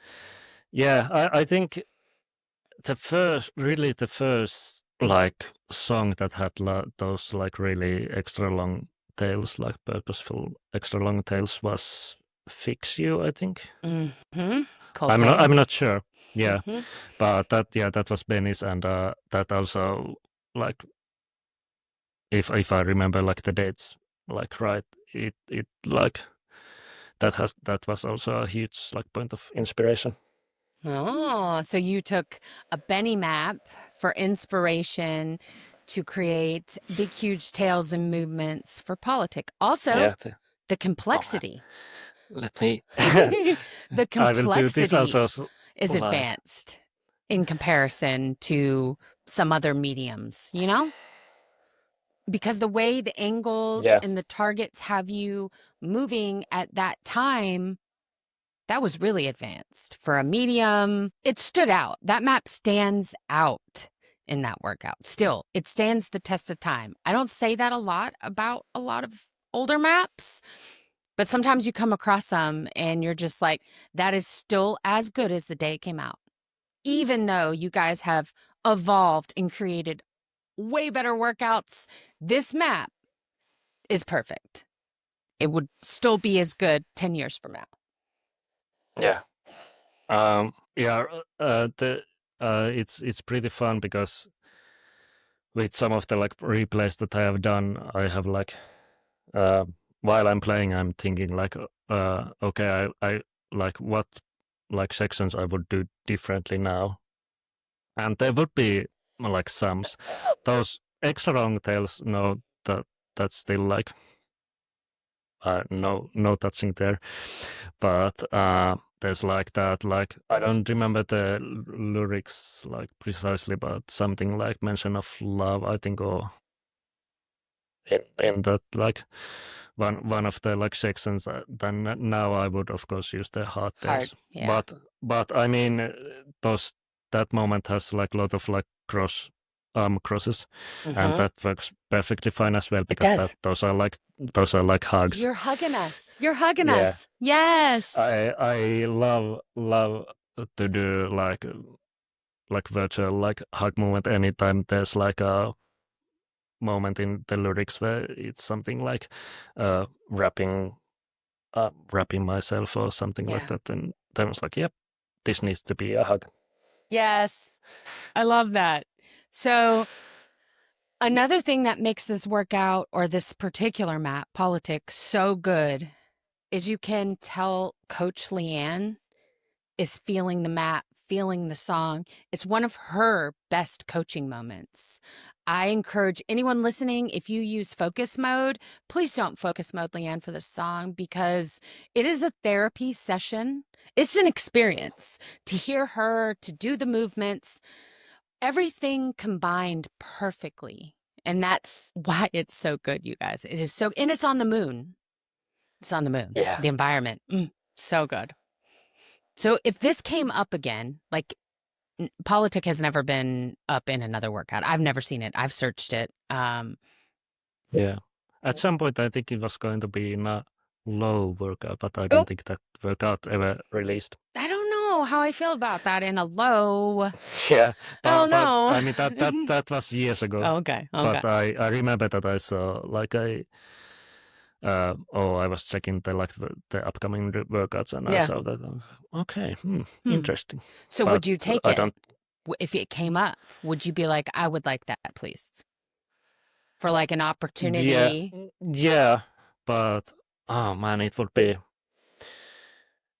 a challenging. Like even like high would be also a challenge. I think like medium is like so perfect for that song. I agree. I don't know that I would want to see it in low or high. Yeah, no, because for high you would have to like maybe break that like really like zen flow a bit. Yes. Because you need to have some kind of like extra movement for that high intensity. Yeah. And it would just break the flow of it, the gracefulness of it, the beauty of it. I mean, high maps can be beautiful as well, don't get me wrong, but for that song, medium is where the mapping lives and will forever live in my brain. It's just so good. Did you have any other songs on that workout, Full Body Chills? From the top of my head, I think it has Florence? One Florence and the Machine. Yes. Song. Drumming song. Yeah. That's also yours. That's also mine. That's actually from what I remember, that was actually a pretty challenging song. Like I love Florence and the Machine, and I love that song, and like the whole album from which that song comes from. Yes. But yeah, that song was a challenge. I remember. I don't remember like much about it other than that. But I think the rhythm was like it's so fun to listen to. But not to map to. Mapping was, yeah, it was actually pretty like surprising when I started to work on it. I was like, oh, okay, hold on, I have to really use my ear with this. Does that happen often where you enjoy a song so much out of the headset and you think, oh, this will be easy to map. I'll just get in there, and then you get in there and you're like, oh wow, hold on, this is not easy. No, not often. Okay. But sometimes, and then it's like, oh man, I was really looking forward to this, but looks like this is going to be like a bit more like work Yeah. than like fun. Yeah, I get that. So we're talking, I'm going to stay on the whole experience thing because I'm starting to see a trend for you. What you excel at really, really well is taking what I would consider highly emotional music. All music is emotional, but like the songs, like take Politic, for example, take, you know, for me personally, the bass meditation, the Rufus to Soul stuff, that's very emotional. The lyrics are intense. Um, Even Swedish House Mafia is that way for me. Heaven Takes You Home. So I want to talk about this came out, I believe it was 2024, the end of 2024. And it is another power workout. Wow. Another power workout for you. And it's a medium. Yeah. It came out in October of 2024 with Leanne, and I freaked out the morning this came out. It had the Band of Horses on it. Band of Horses, The Funeral. It was the first time we've had Band of Horses in Supernatural. Are you a fan of that song? Yeah, actually, it was Jess who messaged me about that workout. Like they were working with, or she was working with Leanne on like that concept that had some like big emotional tracks, and she thought that my style of mapping would be a good fit. And they were right. Like, what were my like thoughts about this? And also like she gave me a list of like potential like songs, and I told her my like favorites, and and also like the intensity wasn't locked down at that point, but I was like she was really unsure about making it as a high, and I said like, yeah, medium is a safe bet here. And Band of Horses, that song I hadn't or I wasn't familiar with it before, but I was like, oh, this is really like, this song is cool. It has Like, good build to it, Yeah, that build. Yes. That build is so, like any song that has that, like, that slowly just builds and those, they take more time, but it's also very satisfying to make. Yes, I think it's worth the time. Yeah, because if you really put attention to details to that build of power, and just like maybe you use some of the like patterns from before, but then you add some like additional targets and additional rhythm. And yes, and I love. First, it's got Coach Leanne in it again, and I'm seeing a trend here with you and Coach Leanne in these super flowy experience workouts.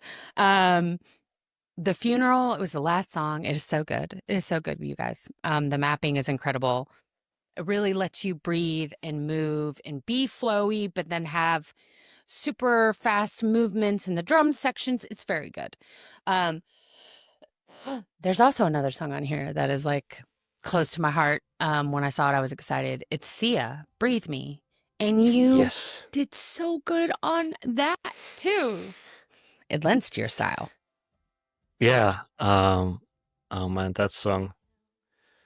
There's that moment in the like beginning which really starts really calm, and then ends with the like extra long like tails that wrap around, and as she sings like breathe me, and then there's just quiet, and then you start turning, and that moment, that's also one of the moments that I was just replaying over and over. I was like, yes, this like gives me chills every time. Yes. So I just replay that over and over. Okay, let's continue.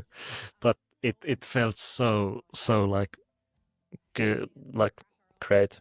I was like, yes. I was so excited. That's a perfect response because I had that same response when I played it for the first time.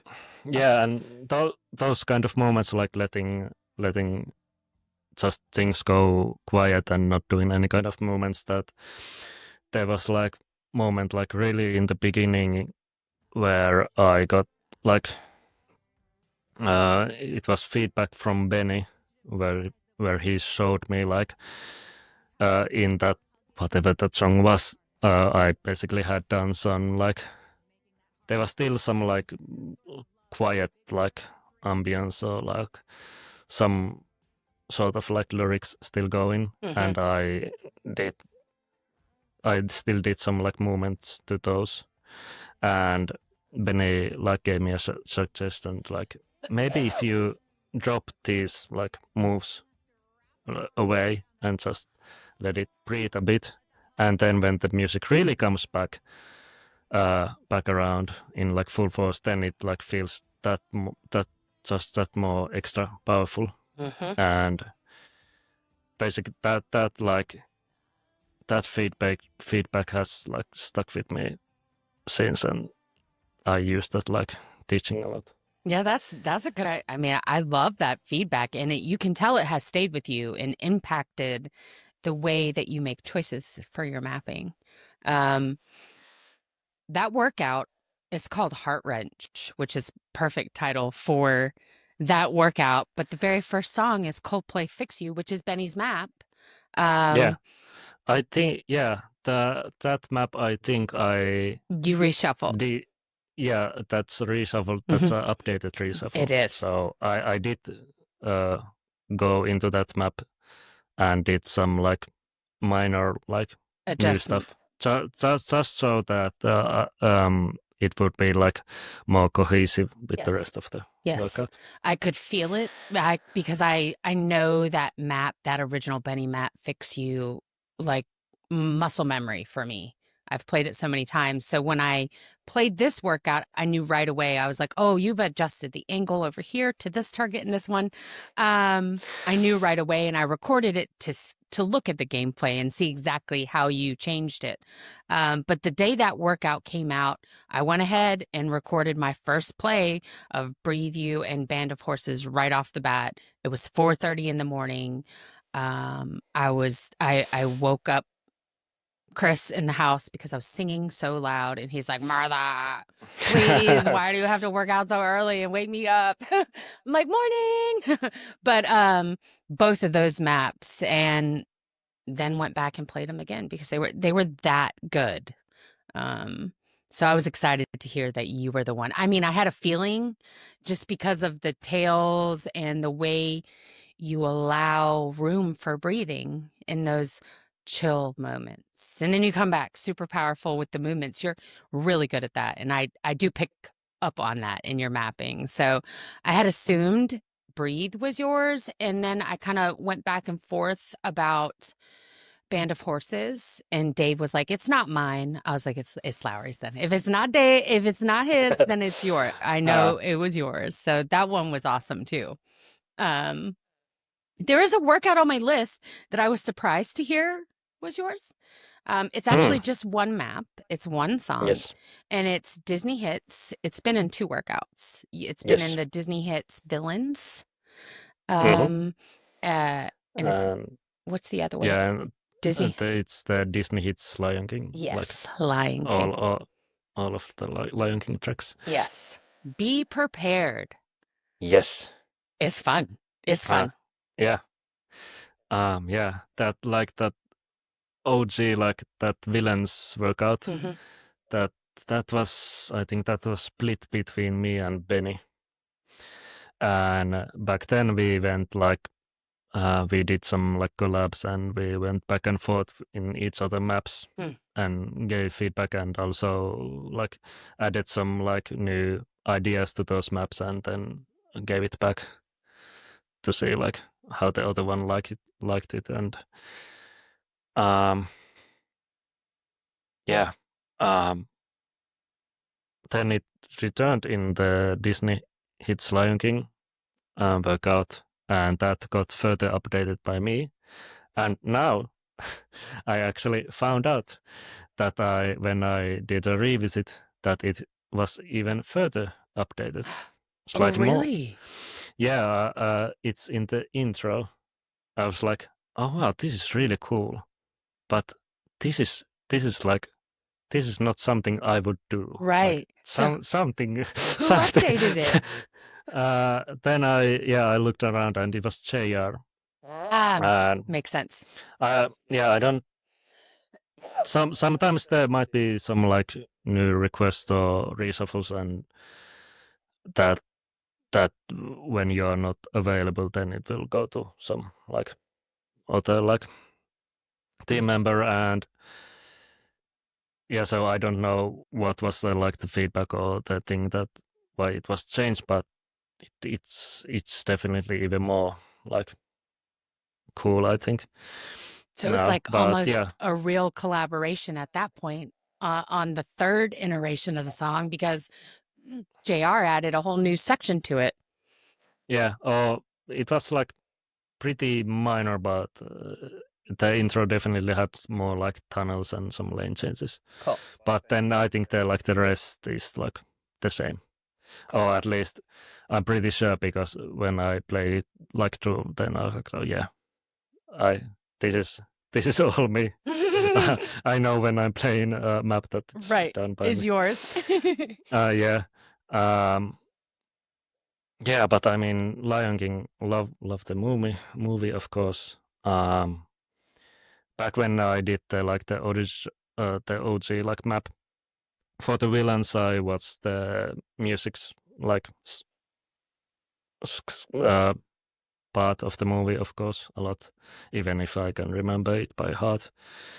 And yeah, I took a lot of notes, and which basically like the same kind of process like for any other like kind of like movies or like for example Star Wars.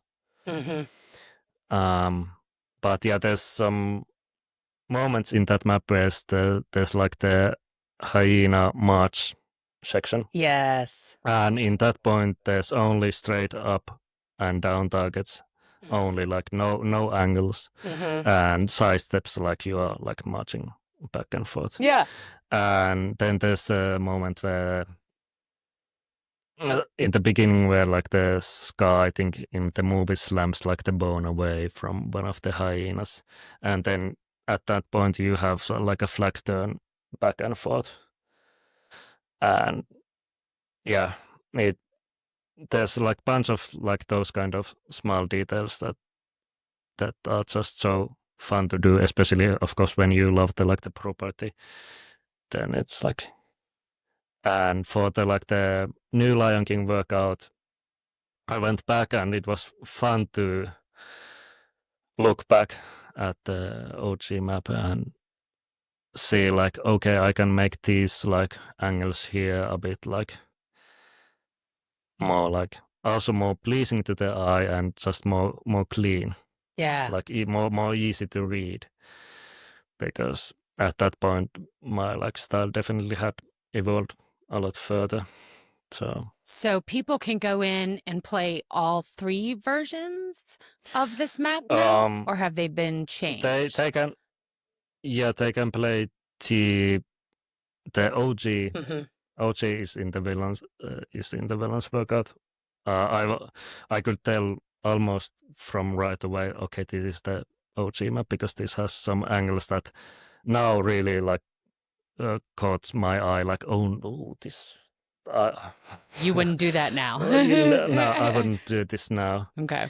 But the updated version has the updated intro from JR. But I mean, it's basically the updated version that I did, just with the even more updated intro. And Benny and you worked on the Lion King workout together, or No, the that villains? the Okay. villains. Just The want to make sure. Lion King workout was, I think it had me, Benny, Ethan, and JR. Oh, wow.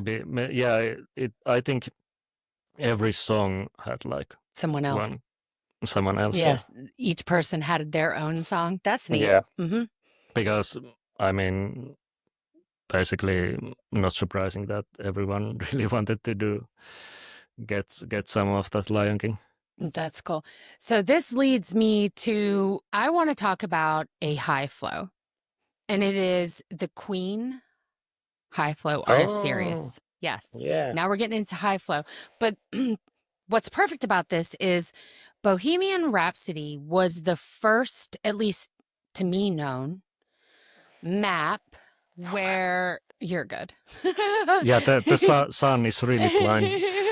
So I'm just It's in trying your to. eyes. You're good. It will Yeah. adjust. You can do what you need to be comfortable. Yeah. Yeah. If you guys are watching on YouTube, the sun is coming in now. If you're listening, now Yeah. you know why he's moving. It's That's like better. it's no longer. Yeah, it's definitely moving around. Good. Also with the clouds. Oh, So. wow. So Bohemian Rhapsody was a true collaboration, at least the original map. I'm not knowing about this artist series. That's why I'm bringing it up. I want to ask. The original map, there were 3 people who mapped one song, which Yes. before was unheard of. To my knowledge, Bohemian Rhapsody and Freebird are the only ones that are a song that had multiple choreographers on. Yeah, that had like distinct like sections. Yes. Yeah. So yeah. for Done by- the Bohemian Rhapsody in this Queen High Flow Artist Series, did you keep a lot of that collaboration or did you just redo it? Yeah, that because it was a high workout. Right. So Benny had done the high level up Okay. of Of the that medium. Of the medium. Right. So only like by himself, and I don't remember if I did any like reshuffle updates to that, but it's basically still like the Benny's level up. Got it. I think, So if I remember correctly. Bohemian Rhapsody in that workout is probably still Benny's original level up of the collab. Cool. What about the rest of the songs in the Queen workout? There's a one oh, what's the We've got song? Bicycle Race, 7 Seas of Rye. We've got Under Pressure, which is like my favorite Queen song ever. Don't Stop Me Now. Those are all the songs on that one. Don't Stop Me Now. That was Dave High, and I did some reshuffle updates to that, just to again to match the rest of the workout style. And Under Pressure, that was I think that was a high map that I had done before, and I of course updated that maybe a bit more because I was like, oh, there's so many new ideas. I want to do some like new edits. Right. But yeah, and Bicycle Race and 7 Seas of Ride, those were like totally new. Oh. And I played this yesterday. This was like my last workout of my session yesterday. I was dead by the time I got to Under Pressure, and it was very fast. So it was, I mean, the song lends to it to be very fast, but I felt like it was a high plus in some areas. But you had some really fun sections that forced me to be a little bit quicker on coming back around to hit targets, and I enjoyed that challenge. Also, I know this workout is huge for the community. This is like a fan favorite workout. Obviously, it's Queen, but lots of people still talk about this workout. I know lots of people play it. I see posts about it all the time. Yeah. So some of the posts I don't look that often in the community anymore. I don't know, just kind of I like to stay away from social media. But whenever I see like a really like nice post, I do have a like bookmark folder in my browser that I do add some, or I save some of those like posts, and that works really like as a nice mood booster When for you're some having a of bad like day. yeah. It's those are really like lovely to read. Yeah, they are very nice. I've done a lot of deep diving where I search the community for certain keywords like choreographers or choreography or Yeah, things like that, and I'll screenshot them, and before the podcast, before I knew all of you, I would do that and then like collage them all to be like, here's Supernatural. See, all these people want to know who the choreographers are. Here, yeah, I've got a 352 comments of people requesting more information about the choreographers or saying nice things about the choreography team. Can we get more info? And it started with like emails. So I can totally understand why you would save those for yourself, because it's validating and reassuring, and it's like if you're struggling on your own work to create a map, it's like, oh, I'm not good at this, I'm not going to do, you could read those and people love your work, you know. I get that. yeah. I mean, sometimes it's like crazy to think about like how many like just how many like at least like playing and like getting like having fun with like the work that I have done, Yes, we have fun, we and just get more fit and just yes, we get healthy, we healthy. move, it's Yeah, good for our minds. You change lives, man. In a fun way, in a fun yeah, way, you know? It's not like we're doing work. That's why I love Supernatural, because I'm yeah, taken outside of this is work, this is exercise, this sucks, I don't want to do this. Let me get back on my couch. yeah. It's just fun. I- yeah, it's like the moment like you don't even like notice that you are basically working out. It's like And that was the first real time that really clicked for me was when I discovered the OG base meditation. That was the workout that really cemented, like, I'm going to be a lifetime Supernatural user. This is huge because I worked so hard. That song, there's like a 5-minute song in there. It's a Rufus Du Sol song, of course. yeah, And the underwater, I think. yes, yes. And Yes. Leanne talks about how meditation can be very difficult to clear your mind, and people assume meditation has to be this one thing, and it doesn't have to be. You can feel the feelings, you can be frustrated, just like this long song. This is going to be hard. It's going to be endurance, but guess what? We're going to make it through. And it really changed my point of view of exercise. That workout did for me. And now I just get in there and it's like 2 hours have passed and I had to force myself out because I'm like, oh gosh, I need to get out. I've been in here 2 hours. um, but yeah, that one I absolutely love the Queen. That was really, really fun. And another high workout that I think is super fun of yours, which I guessed was yours. I think I sent you a message the first time I played it. Yeah, And I was like, yeah, dude, is this yeah. I yours? think yeah, I because I looked at the playlist and I thought, Justin would like this. It has Avenged Sevenfold on it, but then I saw Muse and I was like, let me play it. Let me see. It is a high flow with Coach Mark, rock hard from 2024. It's called Mixed Up Muses. And yes, that workout is so good. That whole one is yours, right? yeah, Okay. yeah, and that's the one with the knee strikes, right? Does it have knee strikes? Yeah, I think it does because yeah, it for sure does It does. because You're right, yeah, because the placement. Yeah, yeah, you're right. yeah, I'm like, does it have knee strikes?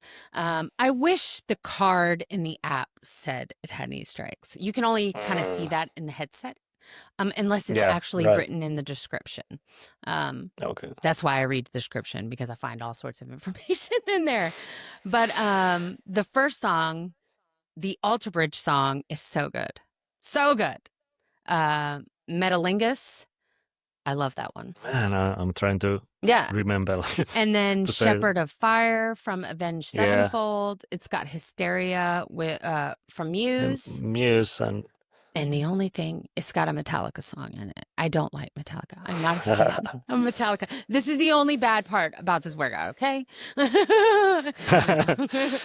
Has a Metallica, If Darkness Had a Sun. And then we end with another Muse song, Knights of Sidonia, which... Sidonia, yeah. With that song, I do have some like Tell us. fun memories because that was a level up from my medium that I had done.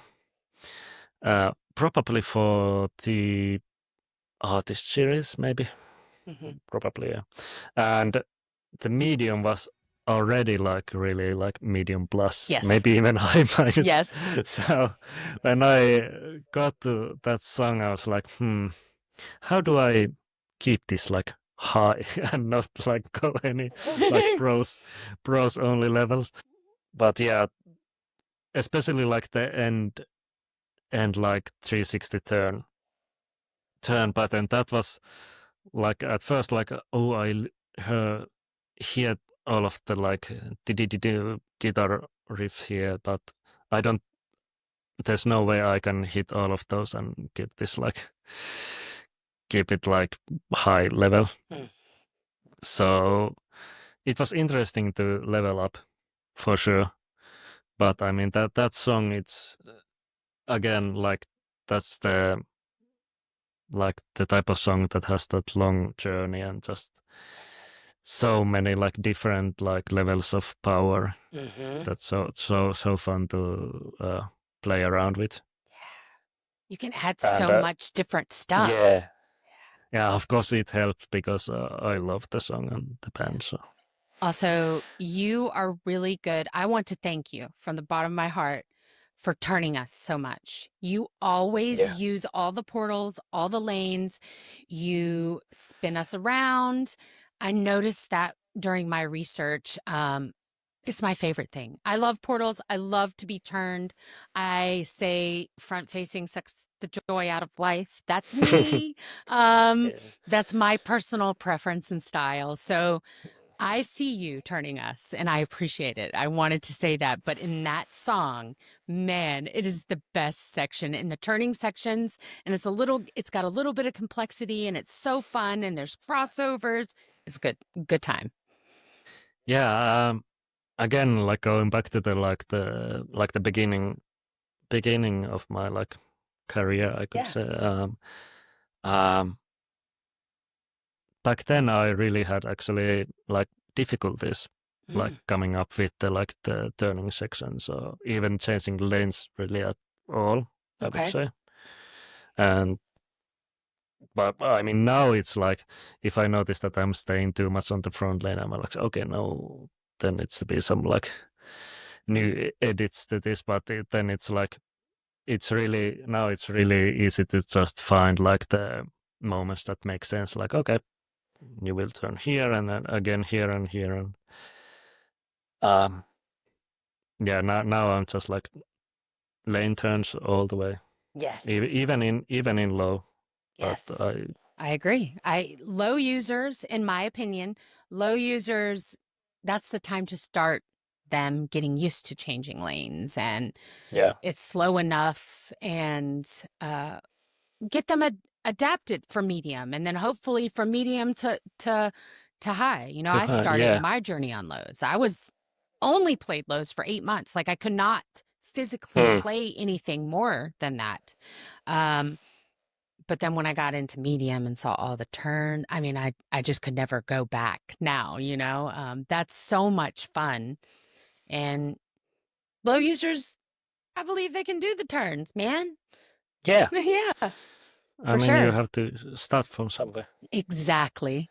And it's funny that you mentioned at the beginning of your career, it was difficult for you to figure out how to put that in there, because I always ask you guys, how do you feel the evolution of your mapping style has changed? And you've really pointed out some interesting things like turns, You've gotten a lot Yeah. better and comfortable about turns. You mentioned something earlier about Benny giving you feedback, about letting things just breathe with the music for a Yeah. minute. What else do you think has changed? Your angles? Angles, yeah, Yeah. for sure. Yeah. Um, and actually not also finding like or realizing when not to like overuse tails. Oh. Because I think at some point, uh, I don't remember exactly when, but there's like maybe a few maps or like a few moments where I really was like, okay, tails and tails here and tails here, tails everywhere, because I think I was just getting more excited with Yeah. the tail use, but now I'm like, does it make sense really to use it on a really like quick drum roll, or just like finding more like those like nice moments. Oh yeah, of course, still I am probably the one that uses tails the most. Yes. But yeah, just finding the right balance. Hmm. And yeah, and those in the early days, as I think I mentioned, like I was doing a lot like up down Hmm. movement and not much like going anywhere else. That has like evolved so much. 100%. It Yeah. definitely has. I picked up on that during my research when I played some of your older maps versus the newer ones. There was a significant difference. So I would say, yeah, you definitely evolved and changed. You've had a lot of growth in your career so far. And is there anything that you're super focused on this year, or an idea something you're excited about? I kind of put you on the spot. I didn't prep you Oh for that man. question. But I know for um. Asia, when I asked her, she wanted to Hmm. start incorporating more dance and more new movements. Yeah. Um, I know that was her focus. So I'm wondering if you have one this year. Deep Well, I thoughts. mean, well, if nothing else, my focus will of course stay on the tails Yes. and just finding like doing like new like unique tails, like tails that you haven't seen before. Oh, that's exciting. I love that you answer tails. Because you are the tail master, dude. Like you really are. Um, Even the other choreographers mention that on their episodes when they come on, that um, you have the best tail work, and they can't wait to see new tails from you, and so they can steal it and repurpose it and use it. That you're just the best at that. So yeah, I can't wait to see what you Yeah, come up with, man. yeah, it's also interesting to think about. It just kind of happened, Hmm. like I don't know. It Because it's yeah, it's probably just like the type of movement that I love to do. It Mhm. just goes into like very flowy territory. So that And that of course brings in the tails. So yes, it does. And see, I was thinking about Beat Saber, and back then they had no tails. Now there are yeah, some tails in Beat Saber. yeah, Um, yeah. It's crazy. Sometimes I haven't played Beat Saber in a long time, but I have seen some of the updates. I'm like, oh wow, this looks so different. it is. I play it on occasion. Sometimes my friends and I will meet up on like a Thursday night, and we'll play Beat Saber together in a party. It's fun, We'll all play the same Yeah. maps, and I am not good at Beat Saber in the way that I am good at Supernatural. And that surprises a lot of people. Like I'm always at the bottom, I'm always third place. But I have fun. I enjoy myself. But their tales are interesting. And I always think, oh man, this would be cool to see in Super. Anyway, shouldn't say that, but I could see how doing something different but similar would be cool in Mm, Supernatural. But mhm. their tales are not like your tales, friend. They're not. Your tales are unique. The experience of Supernatural is unique, and they're lucky to have you. for serious? I mean, if I like could go like maybe like even just like a few like 6 years like back to the like to my like school days and tell myself like yeah this is going to be a like future like job for like the who knows how long. I was I don't know how would react. I would probably like tell myself like, are you crazy? No way. Be like, dude, you're And insane. No. yeah, and I think like basically like and this all like came up from just because I had that like fun hobby that I did. So that's basically like yeah, like I would say like to everyone just like keep doing the things that you love and sometimes like something crazy will happen.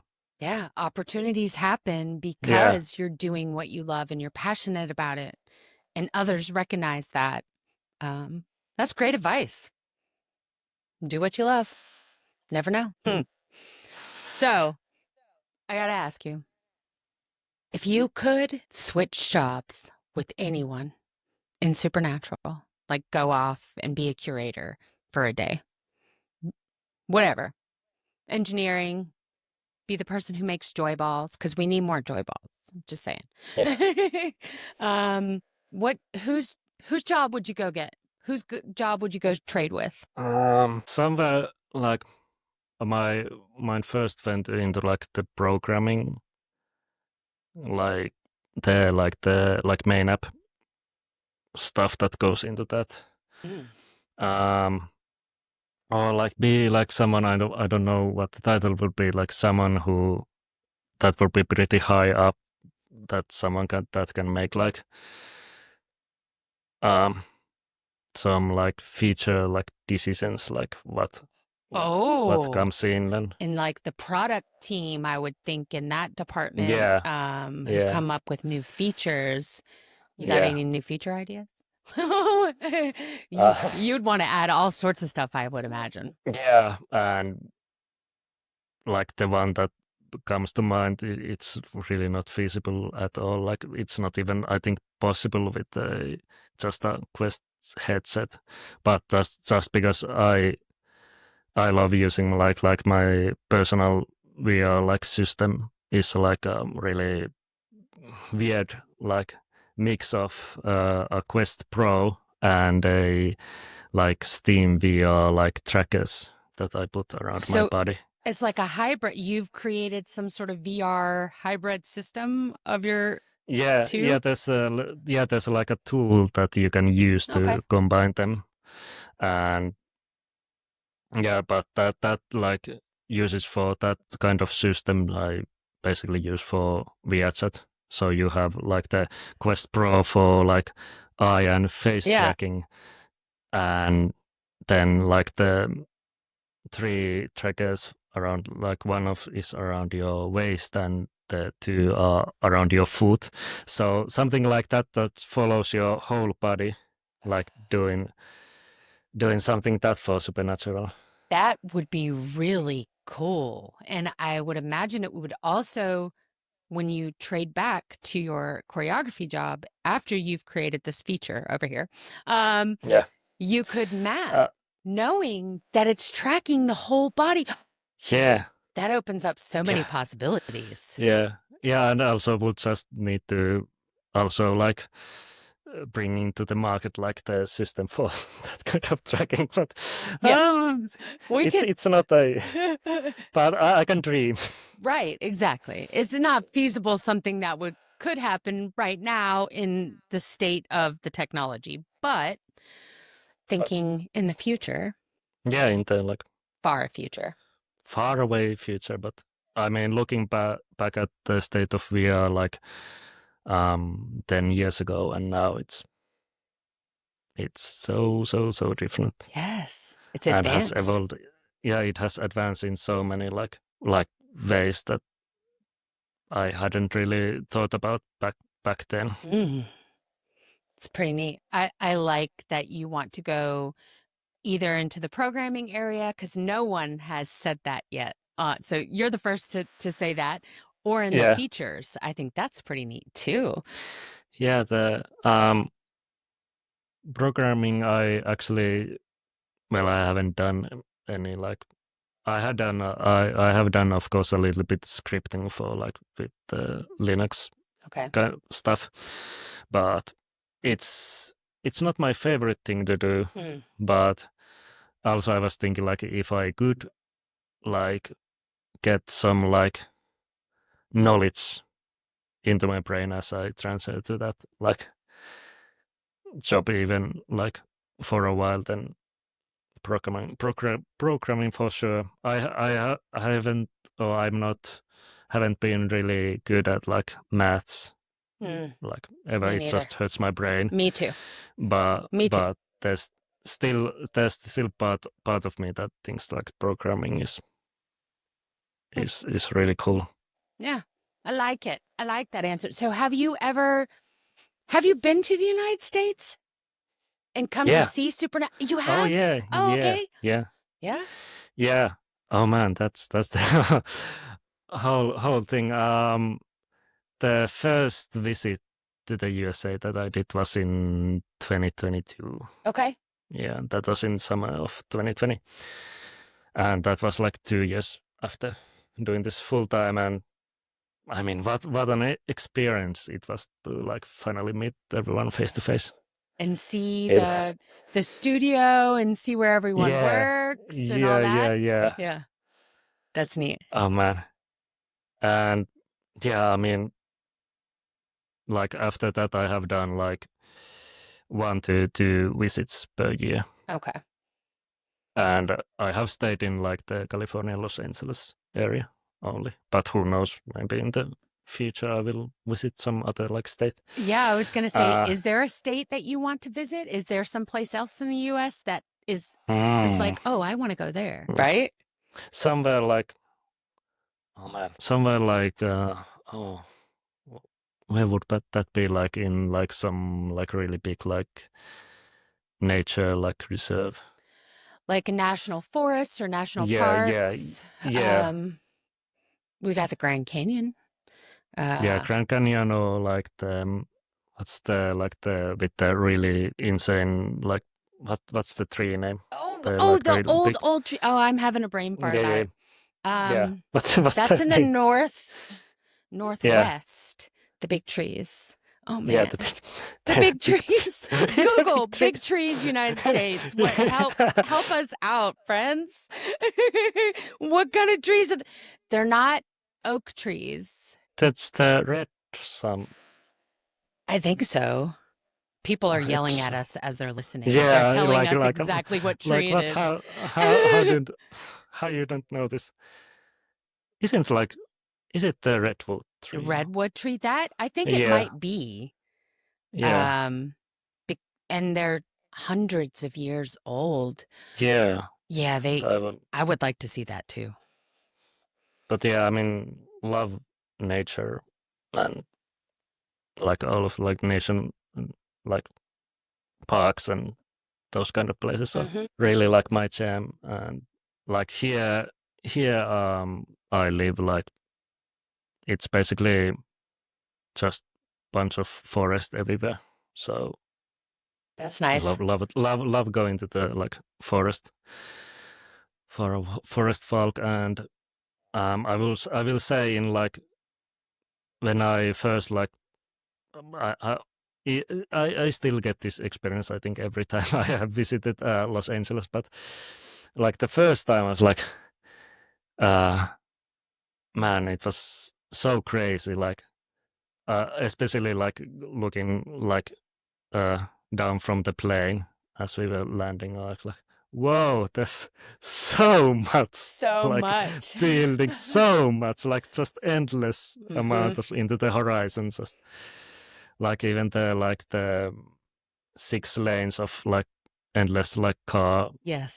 The highways, the interstates, highways. The big, huge. Yeah, it's crazy. I will say that like it felt very, I would say, if it's one word to describe it, felt very grand. Like for example, like in Finland, like this city I live, Jyväskylä, very easy to pronounce, is like a city of like 150,000 people. Okay. And that's like pretty like sizable city in like Finland standards, and like the population is like 5 million. Okay. So like that put that to the perspective, and like even seeing like some of the like the buildings that I saw in Los Angeles, like I have never seen like buildings this tall and big, and like the whole like layout, like also like I think they are called like strip malls. Yes. Yeah, that's not a thing there. here. Yeah. Yeah, and like there's like just endless amount of shops everywhere you go. Like wow. It's like, why? It's probably Yeah, I mean, surreal. you have a lot of options. Yeah, it was, and yeah, love to visit, but I will say that I'm not really a city person. Like even in here, I wouldn't like living in like a city area, and definitely in LA, I will say it's way too like hectic. Yes, and just noisy for like my like living taste. I get that. Really great to visit. Yes, I think everywhere is great to visit. Something redeemable in every place, but where you choose to feel at home and have that serenity as a home should have, I'm with you on the nature farther out from cities. That's how I also prefer. But I like visiting lots of cities and places for a little while. Yeah. Um, I will say one of the, of course, the downsides of visiting LA is the time difference. Because, yeah, and also, of course, the plane flight, if it's a direct flight, which is basically required, because otherwise it's insane. Oh, gosh. The direct flight from the main capital of Helsinki to LA takes 11 hours. So Oof. you will stay in the plane for 11 hours, and then when you get to LA, the time difference is 10 hours. In the like the it goes, I think, goes backwards. Wow. So It's hard to adjust to that. So yeah, then like like like the evening is like 4 a.m. and when your brain is still in the like previous time zone, it does something weird to you. Yes. Yeah, the feeling is very weird. Yes, for like sure. the first visit has been the longest, and that was like a bit over a week. And back then I had just started to get in like accustomed to the like LA time. And then I flew back and was like, oh, not this again. And then you have to adjust once you get home. Yeah. Oh, yeah. Yeah, and it's a bit, and the visits after have been shorter, which is in a way it's a bit crazy to think about. Like some of the visits, I have stayed only for like 2 days. Wow. Yeah, only for like a particular like event, Got or it. like collab between coaches, and that like just planning a lot of like cool little things. Yeah. Yeah. But an 11-hour flight here and back for 2 days, that would be an adjustment for sure. You're drinking a lot of caffeine, I'm assuming. Are you a coffee person? Do you drink coffee? No. Oh, I actually I'm fascinated. Don't. Really? But I do drink tea. What kind of tea? What is your Finnish tea that you drink? I probably have no idea what it is, and I'll try and figure it out. I don't really have like any like default tea that I go Black to. tea? I black tea and green tea. Yeah. Both. Got it. There was, this has been like a few years, but it was pretty like fun flavor. It was like blueberry pie and something Interesting. else. Yeah. That was a fun flavor. Yeah.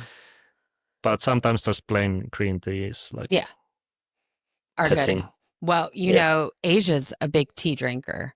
So the next time you go visit, you should be like, take me to your tea place. Yes. She loves tea. I'm also a tea drinker and a coffee drinker. I'm just a fan of hot beverages for some reason. But Yeah, I mean, last time I had tried coffee, it's really long time ago. So I think the time will come at some point in my 30s, probably, when I will like be ready for it. be ready for coffee, but Not yet. Not yet. not You're yet. holding out. Not. Yeah. Got it. So I ask everyone who comes on the show. This is like a thing that my friends and I started where we decided to each pick an emoji, an animal emoji to be specific, to you as like a hug or a care reaction to messages. Because sometimes, you know, your friend's like, I had the worst day, this is dumb, blah, blah, blah, life sucks. And you don't want to heart it. You don't want to send a thumbs up because, like, that's mixed messages, right? You want to give them a hug. Like, I hear you. Here, hug. Yeah. So we picked animals. I use a flamingo. It's just my thing. What would your animal be? Like mythical creatures allowed. Do you? Okay. Yeah. You're into Then them? yeah. So like I mean a dragon. yeah. Because especially because if you think about like wing hug. You're my new favorite. Like You're my new favorite. You picked a dragon. I've been waiting for someone to claim a dragon, and your reasoning behind the dragon is perfect and makes so much sense. And when they're flying, they're super graceful too. Yes. Oh, this is perfect. And also use these emojis when I do one of your workouts and it's your full workout. In the companion app on my journey, I will add your emoji to it. And so if people look at my journey and they see a dragon, they'll know, oh, that's Lauri's workout. So it's like my own little puzzle system of you guys aren't featured on the workout like the coaches are. I understand why. It doesn't say Lauri mapped this, but this is my way of doing that. So if you guys see a dragon, now you know. Love that. Awesome. All right. Workout suggestion of the week. Your turn. What you got? Okay. For flow, I will go with Jazz It Up. Past meets present. Oh. And that's from December of 23. Okay. And I will say, yeah, it's a very fun dancey jazz workout. Yeah.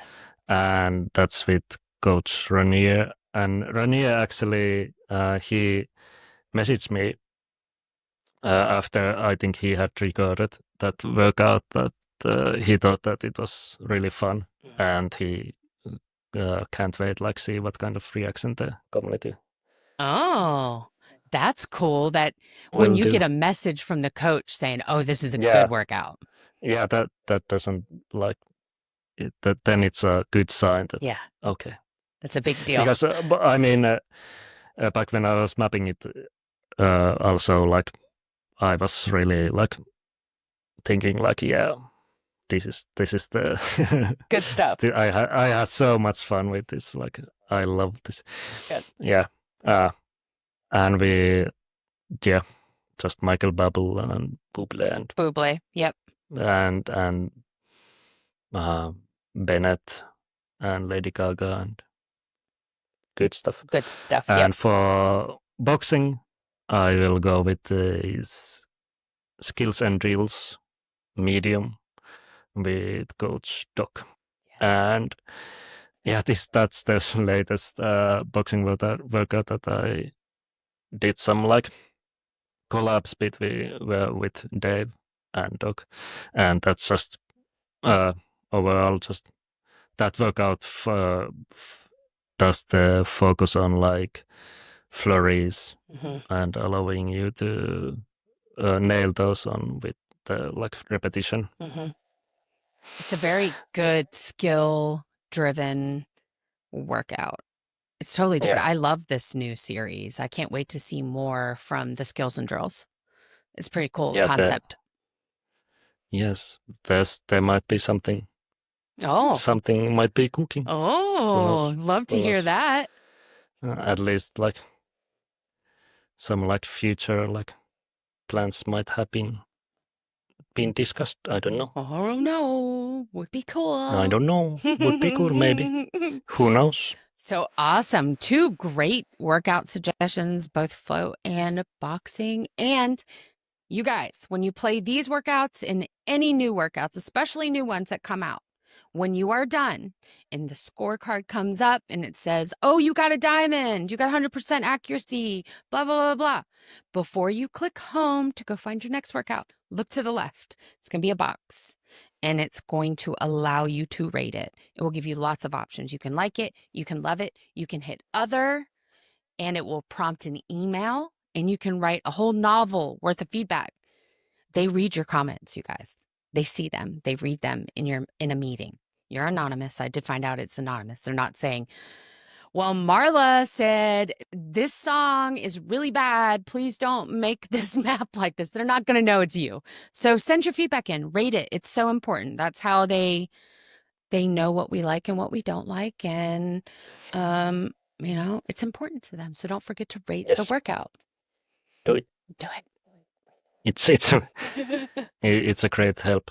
Yeah, and I don't think many people rate the workouts, so your voice is loud if you're rating the workouts. Your opinion is weighed heavily, so go rate For it. sure. So important. Get in the habit. Look to the left. You can only rate it after you play it, so you can't go back in the app and you have to do it right at the end. So don't forget to look to the left and rate it. But yeah. All right. Well, I want to thank you for meeting me in the middle of the night to record this, middle of the morning for you. I had no reason to be nervous. This was great. Can't wait to see what you do in the future, dude. And I'm excited for the community to hear from you. Yeah, this was so cool to be here. Your first podcast recording. Yeah, my first podcast experience. Yes. It definitely I was nervous but also really excited. So now you're a pro. Now, if someone else asks you to come on a podcast, you'd be like, yep. Yeah, someone's like, oh, yes, sure. I'm a professional. I got this. Yeah. Don't worry about it. That's right. Well, thank you guys for listening in, spending your time with us, talking all things supernatural, choreography, and the joy in movement. And we will see you next time, guys. Bye. Bye. Thanks for joining us on today's episode of For the Love of the Map. As always, you can join the discussion in the private Facebook group and follow along with show updates on Instagram and TikTok. Links can be found in the description below. If you find value in the show, please share it with your friends. Your comments, likes, and reviews are invaluable, and I cannot thank you guys enough. See you next time.